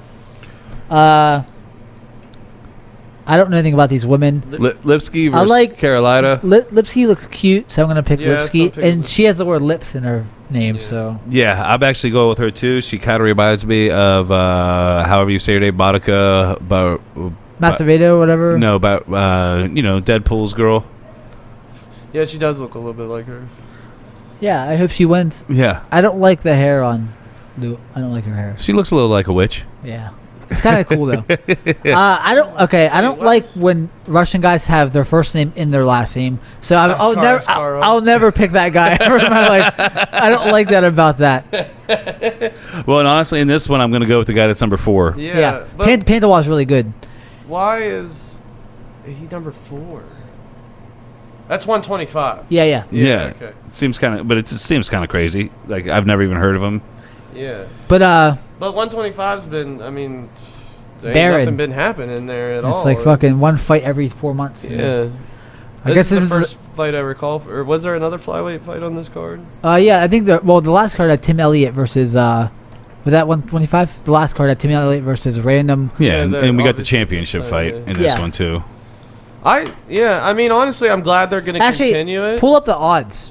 Can we pull up the odds? Is that a thing for this one here? I don't know. I guess, but I just want to see what's up with it. They probably have Pantois, as I imagine, the favorite, right? It doesn't lead to 10 and what's the records on Well, the other guy's 1-0-1, and he's number 7. Dude, there's no way that's right. There's no. I'm going with Pantois for sure. 22-4 versus 1-0-1. There's no way this guy has 2 fights ever. Yeah. And he's ranked 7. I wonder if he won or drawed his last fight. That is fucking crazy. I like the idea though that the division's so bad that the guy has 2 fights in his whole career and he's number 7. Just by existing, right? I'm glad they're not scrapping the title. Yeah, man, the division's in shambles. Yeah, like it's in shambles. I'd rather see 125-pound men than most women though. Most random women. I don't know. I would much rather watch 115 women for sure, and honestly, all of them right now, you know what I mean? Yeah, I mean, all those divisions are kind of fun to watch, but he's saying like the no-name women. Yeah, like if you're just some random like lower tier. Yeah, I'd rather watch no-name 125-pound men than no-name women. I'm looking up Askarov. Did he win or draw? His last fight, he lost. He won against Tim Elliott. Didn't Dodson used to fight at this weight class? Yeah. Yeah. He went up to 135. So I feel like now that fucking Mighty Mouse has gone Dodson, go back down there. Go back down and try to give it a shot. Yeah, like there's a guy. The number 7 guy is 1-0-1. You can't go down there, Dodson. So actually, I'm gonna go and correct the UFC website. Askarov is 11-0. Oh, he's 11-0. Yeah. Okay, so he's 11-0-1. Yeah. Okay. Yeah, but he's 11-0. He has no losses, so that's actually pretty impressive. But Pantois, and he beat Tim Elliott last, so. Yeah, Tim Elliott's like fucking. He looks like a grappler, like he looks like a guy that's gonna guillotine you for sure. So the last person that Pantois lost to was Figueiredo. He lost by decision at UFC 240. Okay. Well, but his last win was against Matt Schnell at Edgar versus Korean Zombie. How did he win? He knocked him out. Okay. So he also beat Brandon Moreno and Wilson Reyes, who. These could be great fights. Yeah. Like high-level flyweight fights, men are great. They're a lot of fun to watch because there's a ton of striking. There's not a lot of knockouts. No one gasses, really. But there's no gassing. There's the fastest punching you've ever seen in your life. There's a lot of TKOs, though. A lot of scrambles. A lot of grappling, too. Yeah. Like, the grappling... They're fast-paced. Yeah. They're fun to watch. And pound for pound... I think this could be a really exciting fight, though. If that guy's 11-0 and this guy's 22-4, this could be a great fight. But I don't like how old he looks. He looks aged. He looks weathered. It looks like there's something wrong with him. Yeah. He doesn't look like he's sane. No. Bullet versus the cannibal. Did you see that fight last night where that guy kept on fouling? It was like was it on the undercard? Yeah, dude. I didn't see it. I didn't watch any of them. There was like 3 times there. I slept till right before the fight started, and I watched the fights in my bed. Sounds comfortable. Feeling good. Huh? But yeah, he fouled the guy 3 times in the last round. He nutted shot him twice, and then he kneed him in the face against the cage. when he's on the ground. There was like literally like 15 minutes worth of of foul like waiting. Yeah. Well, guys, we got anything else we want to go over? No, those are the 2 upcoming. His name though is just bad. Like he needs to change it. Askarov. Yeah, just add in there that. By the time we see each other again, these cards will have happened. And I won't see you guys Tuesday, so yes. Well, I won't see you. I mean, for the. Well, we should be doing again Sunday. And then okay. When is 252? Let's take a look. That's August 11th, I believe, but I could be wrong. There's a few. Wait, actually, can you just bring up the cards because I don't know the timing of these last few cards because like there's the Till Whitaker card. That's I think that's July 25th. But because honestly, these 2 cards, I mean, for star power are lackluster. No, right. There could be some excitement. So Whitaker versus Till. It also has Little Nog versus Shogun versus Lil Nog. Verdum versus. Man, there's so much in between. Keep going through this card. Yeah, man, this is a good card. Yeah, this card will be fun. Esperanza. That's not a bad fight. Nope. Paul Gray gets. No, I don't know these guys. That name is. Look, that guy looks like the other guy's older brother. That's him shaved with no hair. Yeah, I mean, I suppose we could talk about these next week and then. Oliveira versus Peter Sabata. I don't know. Yeah, the fake cowboy. These aren't bad. No, I mean, this guy's actually. I remember seeing this guy fight a couple times. He's like 40. Yeah, but he's kind of impressive. Yeah. Nicholas Dalby's the English fighter. I know that about him. Can you circle through this whole Madonna card? I just want to see it. We don't got to talk about anything. I just want to see what's coming up. Brunson. Dude, Edmund Shabazin, dude. There's a lot of good stuff like fight night wise in between here and 252.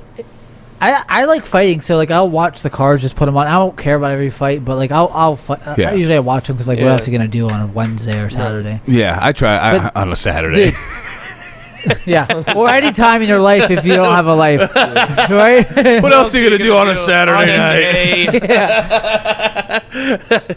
When you're pathetic, what else are you gonna do besides watch 15 ranked fighters fight each other? I mean, I like watching the fights because also, man, I mean, some of the best fights come out of people you've never heard of. Right. Yeah. So. I'm actually looking forward to that last fight, the Shabazin dude. Yeah, there's only those 2 listed for that one. He has the trajectory. He knocked out Brad Tavares like Adesanya did. Now he's fighting Brunson, so he has the same trajectory as Izzy. So yeah, we'll be here next week. That's we can before go through July all 25th. Yeah. So yeah, that probably puts us August 15th. So I was wrong on that, but dude. That card got better. That's that fight. Remember that stopped it early? Remember they stopped that early, Kyle? Like they literally stopped it real fast with the TKO and the rematching because it's so controversial. Oh, that's the one that I was like, dude, that was the worst stoppage of all the time. rematch. They were both standing in front of each other and they called it. Wow. That's a good fight. That's a good. Yeah, I mean that fight deserves. That guy Kudalaba is a fucking dickhead though. Yeah. That guy's an asshole. Yeah. This card looks good though. I'm excited for this one. It's better now with the O'Malley and the. Rosenstrike and JDS is pretty cool. Yeah, I mean, I expect Rosenstrike to win that handedly. Yeah, we can talk about that later. We're going. Yeah. Yeah, I mean, we gotta say that. I mean, how many times are we going to talk about the same things? We're going to talk about these again as they come up. So right. So. But the next 2 cards aren't amazing, but I'm excited to watch them. I'm actually. Well, we'll have those results to talk about, and then these upcoming things. Yeah, yeah. And honestly, I'm excited. I don't know. I have a weird thing for the Joker. I think I kind of like him, Jack Hermanson. Yeah. His ground pound is pretty brutal. Yeah, when I just remember the first time I ever saw him fight, I think it might have been the Souza fight. I was like, well, Souza's gonna, I was like, Souza's gonna roll through this guy, right? And he beat the shit out of him. Yeah. What'd you think of Fight Island, though, man? Success? It had no atmosphere to it that made it any different than any other fight card. No, I do like the way the building looks. Yeah, the shots outside were cool, but like it's just like inside, just like empty arena. With some sheiks sitting in the front. I think I would probably almost prefer the Apex. The Apex. I like the Apex. Yeah.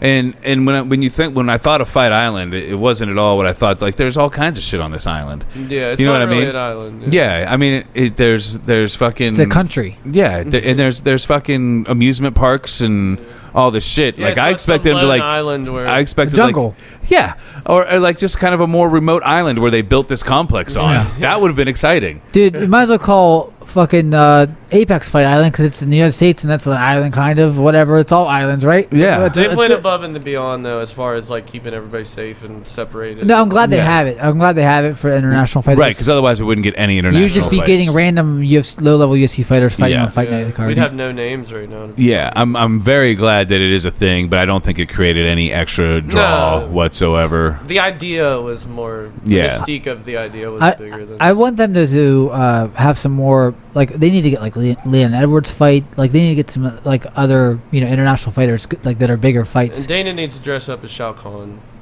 Yeah, he does. And sit in the throne. I'm 100% in for that. And he needs to take the soul of every loser fighter. And I'd like to see them actually fight in the blood sport ring, where it's just like a platform. That'd be cool. Which they actually have in the new game. Yeah, that's right. But I feel like the functionality of it's cool, but it must be a pain in the ass for the fighters to fight there. Yeah. They fought at like 6 a.m. Yeah, like your body does not adjust that well. Yeah, the European fighters have to fight at 6 a.m. to them. I imagine U.S. people going over there are just like, well, I'll just stay in my hotel room and sleep during the day and wake up at night. But to acclimate that's enough, like, because some of them have only been there for like a week, right? It's like they didn't get there that long. I'll tell you what's really crazy to me is the fact that the production value of the UFC without fans and all that is still better than any boxing fight. Right. Yeah. Every boxing fight seems really cheap and thrown together at the last minute. Their fighters are making way more money. So how are you guys not making enough money to up your production value? Yeah. Their production value sucks. And maybe because the UFC cares more about the brand of the UFC as a thing. Like the UFC sells itself. They're under the flag of that organization. So that needs to have a certain amount of like high levelness to it. And boxing though is like Deontay Wilder himself is the draw. The promotion. Right. Well, and I think that's why I think that's honestly when people talk about the disparity between boxer pay and UFC pay. Well, the UFC's putting on a much better show. How much more money is that costing them? Yeah. Right. You know what I mean? They're also pulling in money like every week. You know what I mean? Yeah. Like, yeah, but the company I'm sure the company that actually bought the UFC is probably still in the hole. Yeah. Probably especially still in the hole. Well, the WME runs Hollywood, and I imagine Hollywood is in the tank because of the new movies being made. So I imagine in general they're not in the You know what's going to be crazy is if that company ends up feeling like they have to sell the UFC they're taking. What if Dana White just buys it himself this time? He would have to. He half his money probably go. He probably is a multi-billionaire. That's going to be a major right thing, though, man. Whenever Dana White is ready to step down, it's like, dude, it's probably Cormier or somebody. Man. It's probably Cormier is going to be like. Think about how Cormier is such a. Joe Rogan. Chael, man, I'm telling you, Chael's the guy. It's got to be somebody that has enough balls to stand up to the fighters. Because honestly, I fear the day that Dana White is not running the UFC. Dude, I'm telling you, Daniel Cormier is such a kiss ass for the better. Like it's his career, whatever. Even just this situation, though. You know, what I mean, would the UFC be doing what it's doing right now? Nope. If a guy like Dana wasn't just like, dude, we're going ahead. He was a big part of the first. Full steam ahead. I don't care. Like. Yeah. We would still not have fights if it wasn't for Dana White. If somebody else, they'd be like, well, it's impossible to get done. Yeah, right look now. at Bellator. Yeah, they're not doing. They're not doing shit. They're doing replays every week. And I mean, I like Dana's sort of weird because it's like I like him what he does, but like some of the shit he says is like, dude, come on, it's just like he's an asshole unnecessarily. But he's an asshole. But he's a necessary asshole. Yeah, like it's like he has to be that way, and it's not easy to deal with a 500. People roster. Imagine dealing with the fighter egos. Constantly. That's what I'm saying. If he wasn't the way he was, then these fighters would just run all over him. Right. You know what I mean? They're strong personalities themselves. Yeah. And they can beat you up. Right.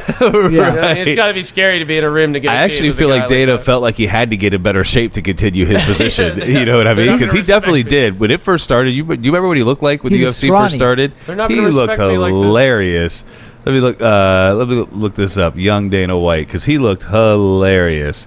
But it's always weird to hear about like fighter contracts and people want more money because it's like I don't know, and also like I want the best fighters in the world in the one organization. Well, I think now that Fight Island's a success, though, you're going to see a lot of things shake. Look at his teeth. As far as matchups and matchmaking goes.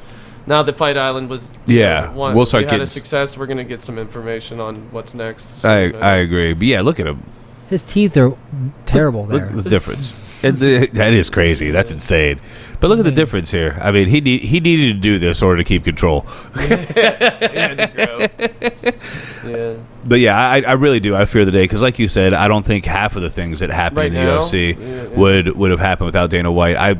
If Dana White didn't convince the Fierta brothers to buy the UFC probably wouldn't even be around anymore. Imagine just not having this sport at all. Like, it'd be underground in Japan and shit. Like, it's just like, even when I was a little kid, when UFC first started, I couldn't fathom, like, why isn't there fighting? Like, why, you know? Right. It just never made sense to me that there wasn't like a league. I mean, obviously UFC was in its infancy. It was hard to find, but like I didn't understand when I was a kid. Like, why isn't there like a fighting league? It's weird it's illegal as long as it was. Like, it was illegal for the whole 90s. And fuck, New York just finally made it legal, and then COVID happened. And New York has the worst commission. Well, as obsessed with we were of movies that were about fight tournaments and shit. You know what I mean? Like, it just never made sense to me that wasn't already like a huge thing. Like, yeah, I mean, we had boxing, but I mean that's just not even remotely the same. Half but and then it's half it makes fighting. even less sense because it's like, if there's boxing, why isn't there just regular fighting? Like, right. Yeah. Well, because I feel like boxing has a certain amount of like movements and punches that will like aren't as gruesome. When you see somebody getting rained with elbows, it's just like a different level of like impact on the viewer. You know, like, you don't have that in boxing. You have nasty knockouts, but it's always under the same condition. Yeah, just a hook or whatever. There's nowhere near as much blood. Yeah, and like it's like a gentleman's agreement thing to like, we're only gonna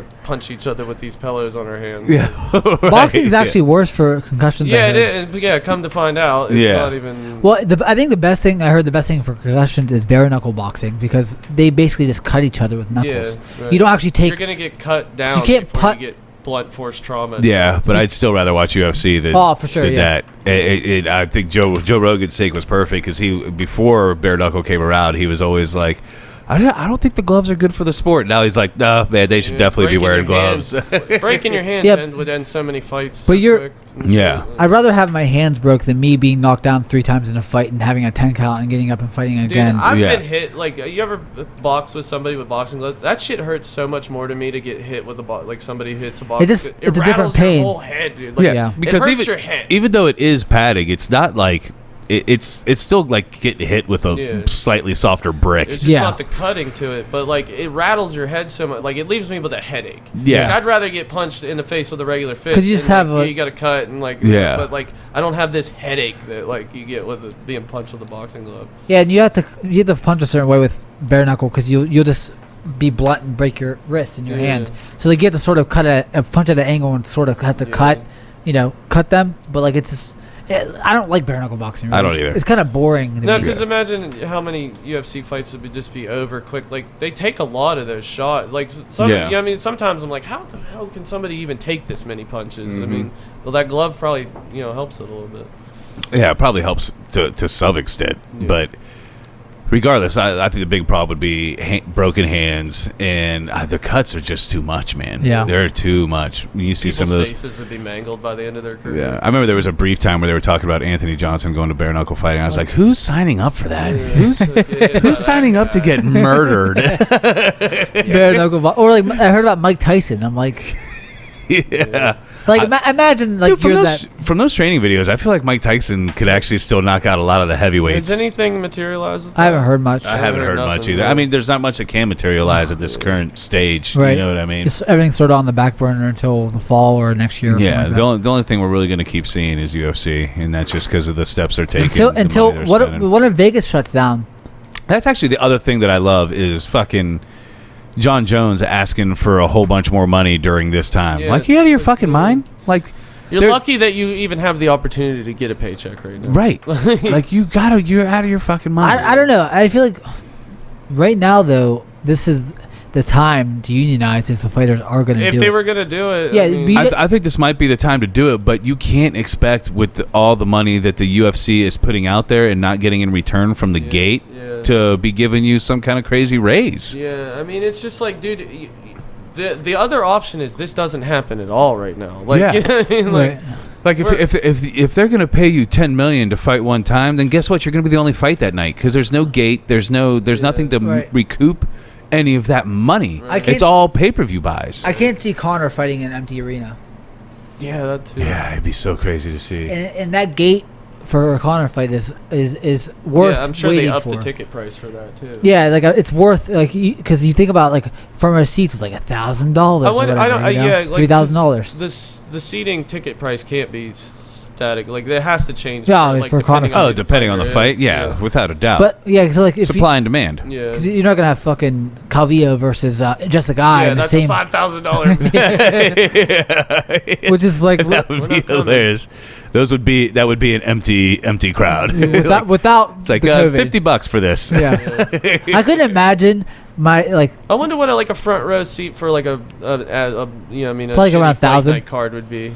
Let's just look up average UFC ticket. But I could imagine, like, of course it was during COVID, but like if you're hyped about the UFC coming to your town and it's Cynthia Calvillo versus Jessica Eye. Yeah, they could be one of them countries where they always give them the bullshit fights. Yeah, like I'd be mad. Like I'm not 208 average. Tickets can be found for as low as $64. Average price of $208. That's not bad. So 208 probably gets you like right in the middle. I remember last Pittsburgh event I think was Cowboy versus Cowboy, and also Garbrandt fought on that card too. That was the last Pittsburgh event I remember. Yeah, I've never been to one live. I've been to a lot of amateur fights. I'm not into going to live sporting events because I'm like, dude, I literally could sit in front of my TV and see everything. Yeah, a lot of times you see it better. Yeah, like I'm going to sit in the nosebleeds and watch the monitor. Unless I'm directly next to the cage, what better? And also being... Well, and honestly, directly in front of the cage, you got a lot of blind spots. Yeah, a lot of blind spots, for sure. I would like to go to one before in my life just to have the experience of it. Yeah, I almost think I would want it to be a fight that I wasn't too hyped for, though. I'd have to go to one that's just like whatever. Like, like Jessica Eye. Go Jessica Eye. Yeah, I would not want to go to a Conor fight and sit in the nosebleeds. Yeah, I could just go home. Even if you had the money to watch it cage side, I don't know how much I would love that because I'd be like, I can't see what's happening with where they're at right now. Rogan isn't talking directly into my ear. Yeah, it's actually how Can I get a Joe Rogan headset? Sit right next to Rogan? I'd have to stream it on my phone as in the crowd. Like I have to be on my phone watching it too, just to make sense of what's going on. Right. It's the same thing though now with like as I get older with like music concerts. I go to less now because it seems annoying to like go out until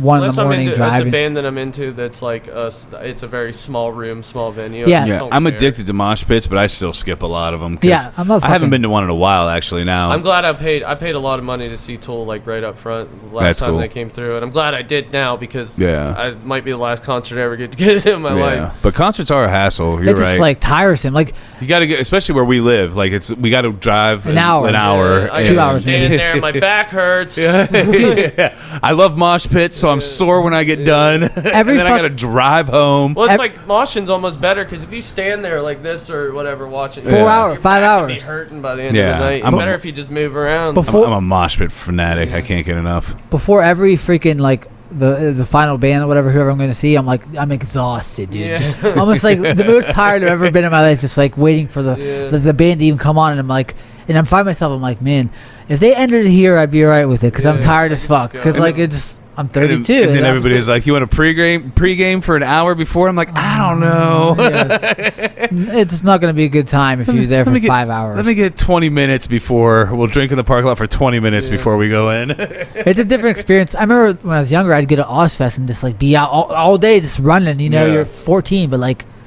I can imagine going to a festival and being in the heat for 12 hours or whatever. Yeah, I still get hyped up. It's the before and the after that I don't like. During I'm fine, but the before and the after is especially the after is a nightmare. Yeah, tired. Drive through all this traffic unless we want to leave the headliner, the reason we came early. Yeah. Not doing that. Yeah. So then the traffic to get out of there, then we got to drive an hour back. You're like, fuck me. You're just dehydrated. Got to stop at Sheetz and get terrible food. A lot of time, if it's something big I want to see, I'll just get a hotel in Pittsburgh. Yeah, that's probably the better idea. I'm so cheap with spending money unless it's like on bourbon or podcast equipment. It's hard because obviously I spend money on bourbon. How much do you spend a month on bourbon? If you don't mind me asking, this is not even related. A lot. Yeah. Is it? I do get some bottles donated from fans of the podcast, but yeah, man, hundreds. Yeah. Well, I mean, you're investing basically almost. And you know, I love it. And now lately, like I used to try to buy something like every week, but now I don't really do that. Now I try to save my money for when the ambassador of bourbon, Bean, finds something good, or but when he does, like that Stag Junior that's up there, it's a $50 bottle, but you'll never find it for $50. I paid $150 for that, and in the same swipe, in the same purchase, I bought that E.H. Taylor single barrel also for $150. Luckily, my partner on the podcast split the cost of those, so we both paid $150. How long would that last you? Oh, I mean, they last me forever. That's the reason the collection stands. Because even if I drink 4 nights out of the week, I'm not. How much can you touch of it? Really? I'm not. I don't hammer one bottle. Yeah. I take a little bit out of that one. Take a little bit out of that one. You know what I mean? Right. That's what somebody said. Oh man, you're an alcoholic. I said, if I was an alcoholic, there wouldn't be that many bottles up there. Like that bottle's probably sitting there for a year. You know. It's a different relationship to alcohol than somebody who's an alcoholic. It's way different. Yeah, I'm actually a fan of the flavors and the history of bourbon. You know what I mean? Right. Like it's uniquely American. Yeah. You can't make bourbon in another country. It's uniquely American. It's intertwined with so much of our history. Vodka and is Russian. Yeah, and there's so much they can do. It's so weird because there's only like 3 or 4 different mash bills, so only like 3 or 4 different recipes for the actual juice, the alcohol. But then aging process. But what they do with the different staves and aging process is the barrels is where it's at. Yep. But it's just so crazy because we just did a Buffalo Trace thing where we tasted 9 different bourbons and they all tasted different and they're all from the same. We should combine the podcast and get drunk and fight one night. Well, you guys are definitely welcome to do a bourbon tasting anytime, man, because it's wild. I've never had bourbon. Never in my life, man. It's for a lot of people. It's an acquired taste. For me, I liked it right away. Yeah, that's what I've always. If I drink whiskey, this is what I've always. Yeah, I can't remember even what whiskey tastes like. I haven't drank in so long. Yeah. I'm like the last person to talk about bourbon, but yeah, maybe that's the novelty of like I'll try bourbon for the first time ever. Well, honestly, I think that's part of what will be some of the fun episodes of Bastards of Bourbon is getting people who don't really try bourbon. Like, have you ever seen that show, like Irish people try this? Yeah. And they'll try, like, when they tried bourbon, you get people that are like, whoa, Jesus. But, like, I think it would be fun to have somebody who's never had bourbon before, and, like, me and Steve are like, oh, man, there's just, like, a lot of cherry in this. And the other person's like, it tastes like alcohol. You don't know the burns. nuance of it. Yeah. But, yeah, I'll definitely, on a podcast, try bourbon on one of the episodes if you want to have me on. Yeah, I want to do. I mean, you've been on Gathering of Fools, but I want you guys both to do the other shows. So we'll definitely for sure make that happen. I like the bourbon tastings are fun. Like Tommy, Tommy Haggerty. I don't know if you do, but you do. But he drinks bourbon with me, but he never really had a real palate for it. And now, since he's been doing tastings with us on the podcast, he's getting a palate. But at first, it was just funny. He just got really drunk while we talked bourbon. You know what I mean? I'd be buzzed in one shot. My tolerance is nothing. Yeah, we would if we had you on for one, we would try to do like a 4 or 5 tasting because typically we do like 8 to 10. Yeah, I would be hammered in 4 and 5. Yeah, but we don't do a full shot of any of them when we do the tasting because we're doing so many. I would smell it and be drunk. yeah, because I mean, I don't know you that well, but I've never seen you drink. No, well, I've drank probably 3 times this year, and because like I try to watch like just what I take in, but I had like 2 White Claws, like just they're sitting around, and they're not even that good. I just had them because I was like wanting to drink. Yeah, and like I was buzzed off 2 White Claws. Yeah, you'd be fucked up on this podcast. Like I have no tolerance. Yeah, but I mean, to me, it's part of the fun. You know what I mean? Yeah. Like, I think there are episodes where it's cool, where me and Steve are really diving deep, and we're getting kind of intellectual about bourbon, even though we still end up going off the rails because we're trying so many. Right. But also, I think part of the fun is the guy that's there that isn't that into bourbon. So I probably do have more questions than, I don't know anything about it, so it's just like a blind spot of like information for me. Yeah. Well, that's, I mean, you play the role of the audience there of, Yeah. If the audience is asking questions, well, he'll just ask those questions. Right, yeah. And we like talking the history. Me and Steve know a decent amount. Steve probably knows more than me, but he tends to get drunk and forget some of those facts and throw wrong facts out there. Out, right? Yeah. And like one time he said something about bourbon had to be 86 proof, which I know he knows isn't true. It only has to be 80 proof. But he was fighting tooth and nail. What a fucking dumbass. and I wasn't sitting here to help him, and he was arguing with Tommy and Jeff about it. They were like pulling bourbon off the shelf that was 80 proof. Like, dude, this one says it's 80 proof. And if I was sitting here, I'd be like, Steve, easy. As he would say, easy now, Tiger. But it's a lot of fun. Like, I really enjoy all the podcasts. I think my current love of bourbon has kind of made that one the funnest for me. Yeah. Because I'm still growing in that. How long have you been into it? I've only been into bourbon for like 8 months, dude. Wow. Not even that, probably. 6 or 7 months. 6 or 7 months. And you want to know how many bottles of bourbon I have over there? No. 70. Wow. 70 bottles. They're not all on this shelf.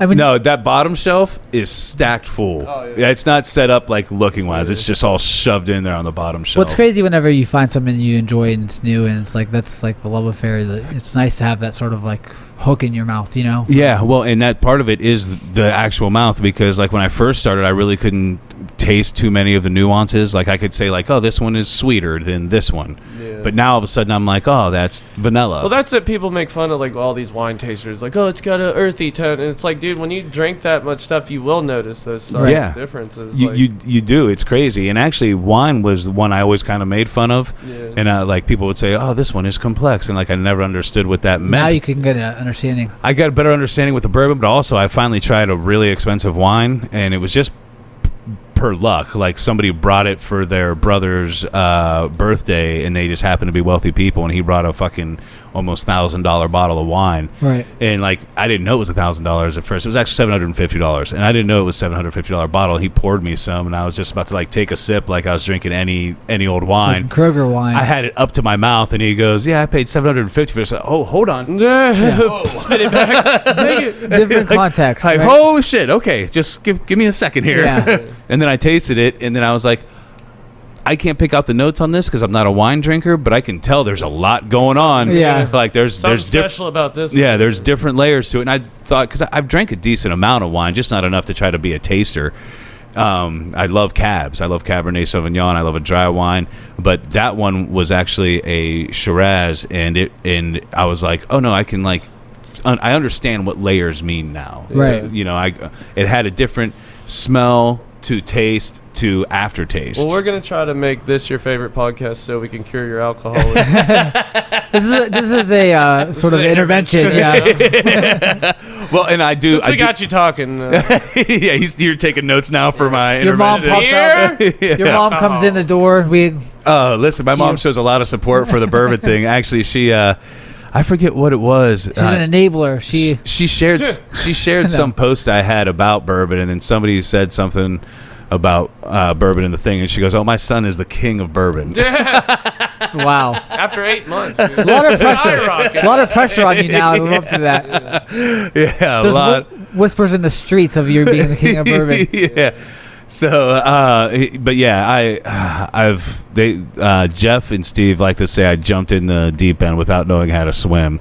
But I'm learning how you learn how to swim, right? Yeah, well, and I'm learning how to swim very quickly with it. I'd say for such a short time, and this isn't to toot my own horn, I'm actually extremely surprised by it myself. I have a pretty good palate for picking out flavors and notes, and it started out with me just throwing shit off the wall. You know what I mean? Like, I think it's caramel. Yeah. You know. Now you have an understanding of what you're talking about, where you get a little more confident. Fake it till you make it, man. Yeah. And I think that's just how you figure it out. You know what I mean? Yeah. And what's weird is noticing the change. Like the first time I noticed the change on my palate was with Buffalo Trace. I'd liked Buffalo Trace the whole time, but just like everything else, I was just like, I like it because it's got a little sweetness to it. Doesn't have too much of a bite, but it's there. And then one time I was drinking, I was like, "Oh, this is like buttery on my palate." Like, mahogany. And then, well, that's fucking caramel. And I freaked out and I started texting the guy that got me into bourbon, like, dude, I'm tasting flavors. I know Kung Fu. Yeah, I was freaking out. It's like revelatory. Yeah, it was like 11:30 at night. He's probably, and you know, he's a serious businessman, and he's probably like, stop fucking texting me. You drunk asshole. Yeah, at least that's how I felt. Then all of a sudden, now randomly I'll get texts from him at like 1 o'clock in the morning, like, dude, I'm drinking this bourbon right now, and I never got this from it, and now I'm getting it. And I'm like, oh shit. You guys are like a bromance. It's like a bourbon bromance, dude. Right? Me and him, we were always decent friends, but we're from two different worlds. You know what I mean? And we were always decent friends. Like pretty okay friends, but we didn't hang out that often. And now, man, he's like a brother. You know. I drank. It's the guy I drank with till 4 o'clock in the morning the other night, and then he had to golf the next day. And I was like, dude, we got a podcast to do after you golf, and I'm part of the reason you're drinking till 4 in the morning. I'm with you, man. I'll be there. Yeah. I watched him tee off too for his first hole. Like I said, I had to wake him up. He showed up. He still had toothpaste on his lip, and he got up to take. He literally pretty much got there and had to tee off, and he was like, Hammer, you don't want to watch this. And then he just hit I don't know much about golf, but I know it was perfectly straight and long. He hit a killer drive, and I was like, oh, he's about to destroy it. They came around the turn, so that meant they had half the golf out of the way. Yeah. And stopped to get drinks. I was like, so how's it going? He's like, oh, terrible. He was like, that was the best shot I hit. Everything else has been absolute shit. And it was like the biggest golf tournament of the country club of the year. It's like a whole world that I don't know anything about golf at all. I don't either. I got a lot of friends that play golf because I've made a lot of friends with a lot of the members of the country club over the years. It started out with me managing the country club, and then I just became friends with some of them and drank with them here and there. And then recently I've become really good because I'm the bourbon guy. Yeah, people get upset like Bourbon King. I heard that's the grapevine suggests you're like people get upset now. Like if I show up somewhere and I don't have bourbon, they're like, dude, what's going on? It's a new identity for you. It's sort of like you fell into it later. Yeah, I definitely fell into it later. I am happy about it, but it's I need more space. I'm at the point now too where I got to start buying like the expensive bottles because all the rare ones that aren't that expensive I pretty much have now. Yeah. So it's weird how whenever you find something like that you enjoy it, it's like people can't really, not a lot of people can understand how fast that can grow in somebody. You know what I mean? Yeah. Like it's very like real. And I think especially as you get older and older, it's harder to find things that like bring a new perk to your life. Yeah. Like, you know what I mean? Do you have a visceral thrill whenever you get a new bottle? Yeah, like when you get a new bottle, do you have like an actual like reaction physically? Like Like, yes. Yeah, and it makes it hard for me not to buy like some crazy bottles because I'm like, oh man, I've never seen this actually. Yeah. Yeah. Like I know it's $400, but I've never had it. And it's like I've never had it, and then I get it, and I'm super excited. I crack it open, and then I try it, and I'm like, well, this wasn't worth $400. Not worth it. But it's crazy because you fucking know that compulsion will not stop with that bottle. You understand the cycle of it. Like you'll get that, and it's just like there's always another bottle. Yeah, and that's just how compulsion works, and everybody has that to a certain extent. I've definitely gotten better because like I said before, I had to buy like a bottle a week, even if it was a cheap one. I wanted to try more bourbon. I wanted to keep trying it. And now I'm like, okay, I save my money for the most part to find the rare bottles. Do you feel burnt out after buying that so much? Like, do you feel burnt out? I'm like, I don't know what. No, if I had the money, I'd have 200 bottles. Yeah, because sometimes it's I imagine something like that could be like a little overwhelming mentally. Of like, oh man, I just need to step back and like The only thing I worry about is my palate. Like sometimes I feel like, man, I probably shouldn't drink for a week, and then I'll probably get more out of it because I'm just hammering my palate all the time. Yeah, maybe you're like diminishing return there. Yeah. But I will say the Stag Junior, I was talking about paying that much for a bottle and then being like, fuck, it wasn't worth it. That Stag Junior was worth every penny. Actually, that I only got the one bottle and I paid $150 for it, and then the next day I found one online for $170. And I was like, fuck it, it's worth the $170, so I bought it and got another one. It took everything I had not to buy two. Like I just spent, I just like literally the day before that I spent damn near $300 on bourbon, and then the next day I saw that one for $170 and was like, well, I'm gotta have it. Dude, it's nuts. And I don't have that kind of money, to be honest with you. All right, everybody, you've been watching MMA Bourbon Fools. Yeah, I guess we should. Best bourbon drinker in history, right? Yeah, Conor McGregor drinks. I'm the best light heavyweight bourbon drinker in the world. You could probably cut down to 145 though if you really. Yeah, I would like to at least cut to middleweight, bro. There's no reason I should be at light heavy. Do you guys ever think about like what a weight cut would look like for somebody who doesn't like if I just did a weight cut like 20 pounds in a week? Yeah, like how the fuck would I react to that? Like I would probably not well. Yeah, your body just would be shutting down. It's like what the fuck are you doing? Organs are like, oh my god, dude. Yeah. Like we need more than spinach. It's like you can have no water, just this leaf for the fucking day, you know. Listen, I can dehydrate myself real fast with bourbon. Yeah. That's a great. You should be a nutritionist for the UFC fighters with your bourbon, and should link up. All right, so we're just gonna drink bourbon for this week. All right. My bourbon that I own my company, you'll be buying us bottles. I thought about trying to get into making bourbon, but the minimum amount of aging you can do for bourbon is 2 years. And really, if you really want to put out like a really good bourbon, you need 5 to 10 years. That's a long game. And that's a long game. Like a true master distiller, his passion projects, he'll only see 2 or 3 in his lifetime. That's insane. That's crazy. That's like, your real passion, you're only going to be able to taste 2 or 3 in your lifetime. But the quality of that passion, though, is probably of high. You know, you just think about. Well, just think about the first one. You're like, what if I just spent 10 years on this and it sucks? Yeah. You don't fucking know until you know. Yeah. I looked into it and I was like, dude, this is crazy. I'm just going to drink other people's bourbon because that's fucking nuts to have to wait that long. But there's people that are doing that you're like you have to be appreciative of because they're doing it. I have so much appreciation for them. It's insane because that is a true labor of love. Yeah. You're only going to get to try 2 or 3. You're not going to get any kind of return on this. Yeah. And like he's only going to do like 2 or 3 of his passion projects, and then like there might be like 5 or 6 after he's gone that other people get to try. Can you have multiple going at once? You can have multiple going at once, but most of the time, if you're doing it, you're having your ones that you're putting out there for just mass consumption, basically, and hoping that's a good product, and then you have your your passion projects. That's why you get reserve blends, or right. You get single barrels, all this different stuff, but I guess that's sort of the bigger connection between art and commerce, like where you have to sell things. Yeah. And you're an artist to some extent to something. There's a balance you have to have, you know. I'll tell you what you should watch if you're into documentaries at all. There's one on Hulu called Neat. NEAT. Yeah. And it's about fingers neat. Yeah, and it's about bourbon, and it gives you a lot of good information. It made me fall way more in love with bourbon. I need to watch it after I am on a podcast about bourbon, though, because I feel like I should be as blind as possible. Right. I should not know anything about just not know anything at all. Then I'll fill in the blanks, on the podcast and later. And plus, it's cool then because me and Steve or me and whoever you're doing it with, we can kind of fill you in on the history, what the requirements are to be a bourbon, stuff like that. Right. So. I don't want it to be like a boring, like, oh, fuck, I tuned in for some in-depth, and there's a guy who's never had bourbon on there talking about it, taking up seats, No, I think that's entertaining. It's fun to have people on that have no comprehension of only it. If I drink, though, right? Only if I never tasted it and then I taste it. Yeah, you got to drink some. Yeah, the ambassador already wasted. I think the only person I'll probably have on that podcast who isn't going to drink is probably the ambassador of Bean or the ambassador of Bourbon Bean, because one, he gets me a lot of my bottles. Like he'll just take off to Kentucky on a Wednesday, and the next thing I know, I get I didn't even know he went. I get a text message like, "Hey, I went to Kentucky today. I got $400 worth of bourbon. You want it?" I'm like, "Well, probably. Yeah. What is it?"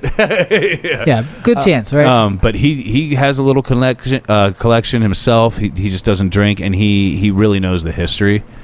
So I think it'd be cool to have him on, and he might try like the Stag Junior. I don't know, but he's just a really good guy. He's got a lot of information. And he loves the podcast. So he doesn't drink, and he loves Bastards of Bourbon. Oh. He got himself a shirt made.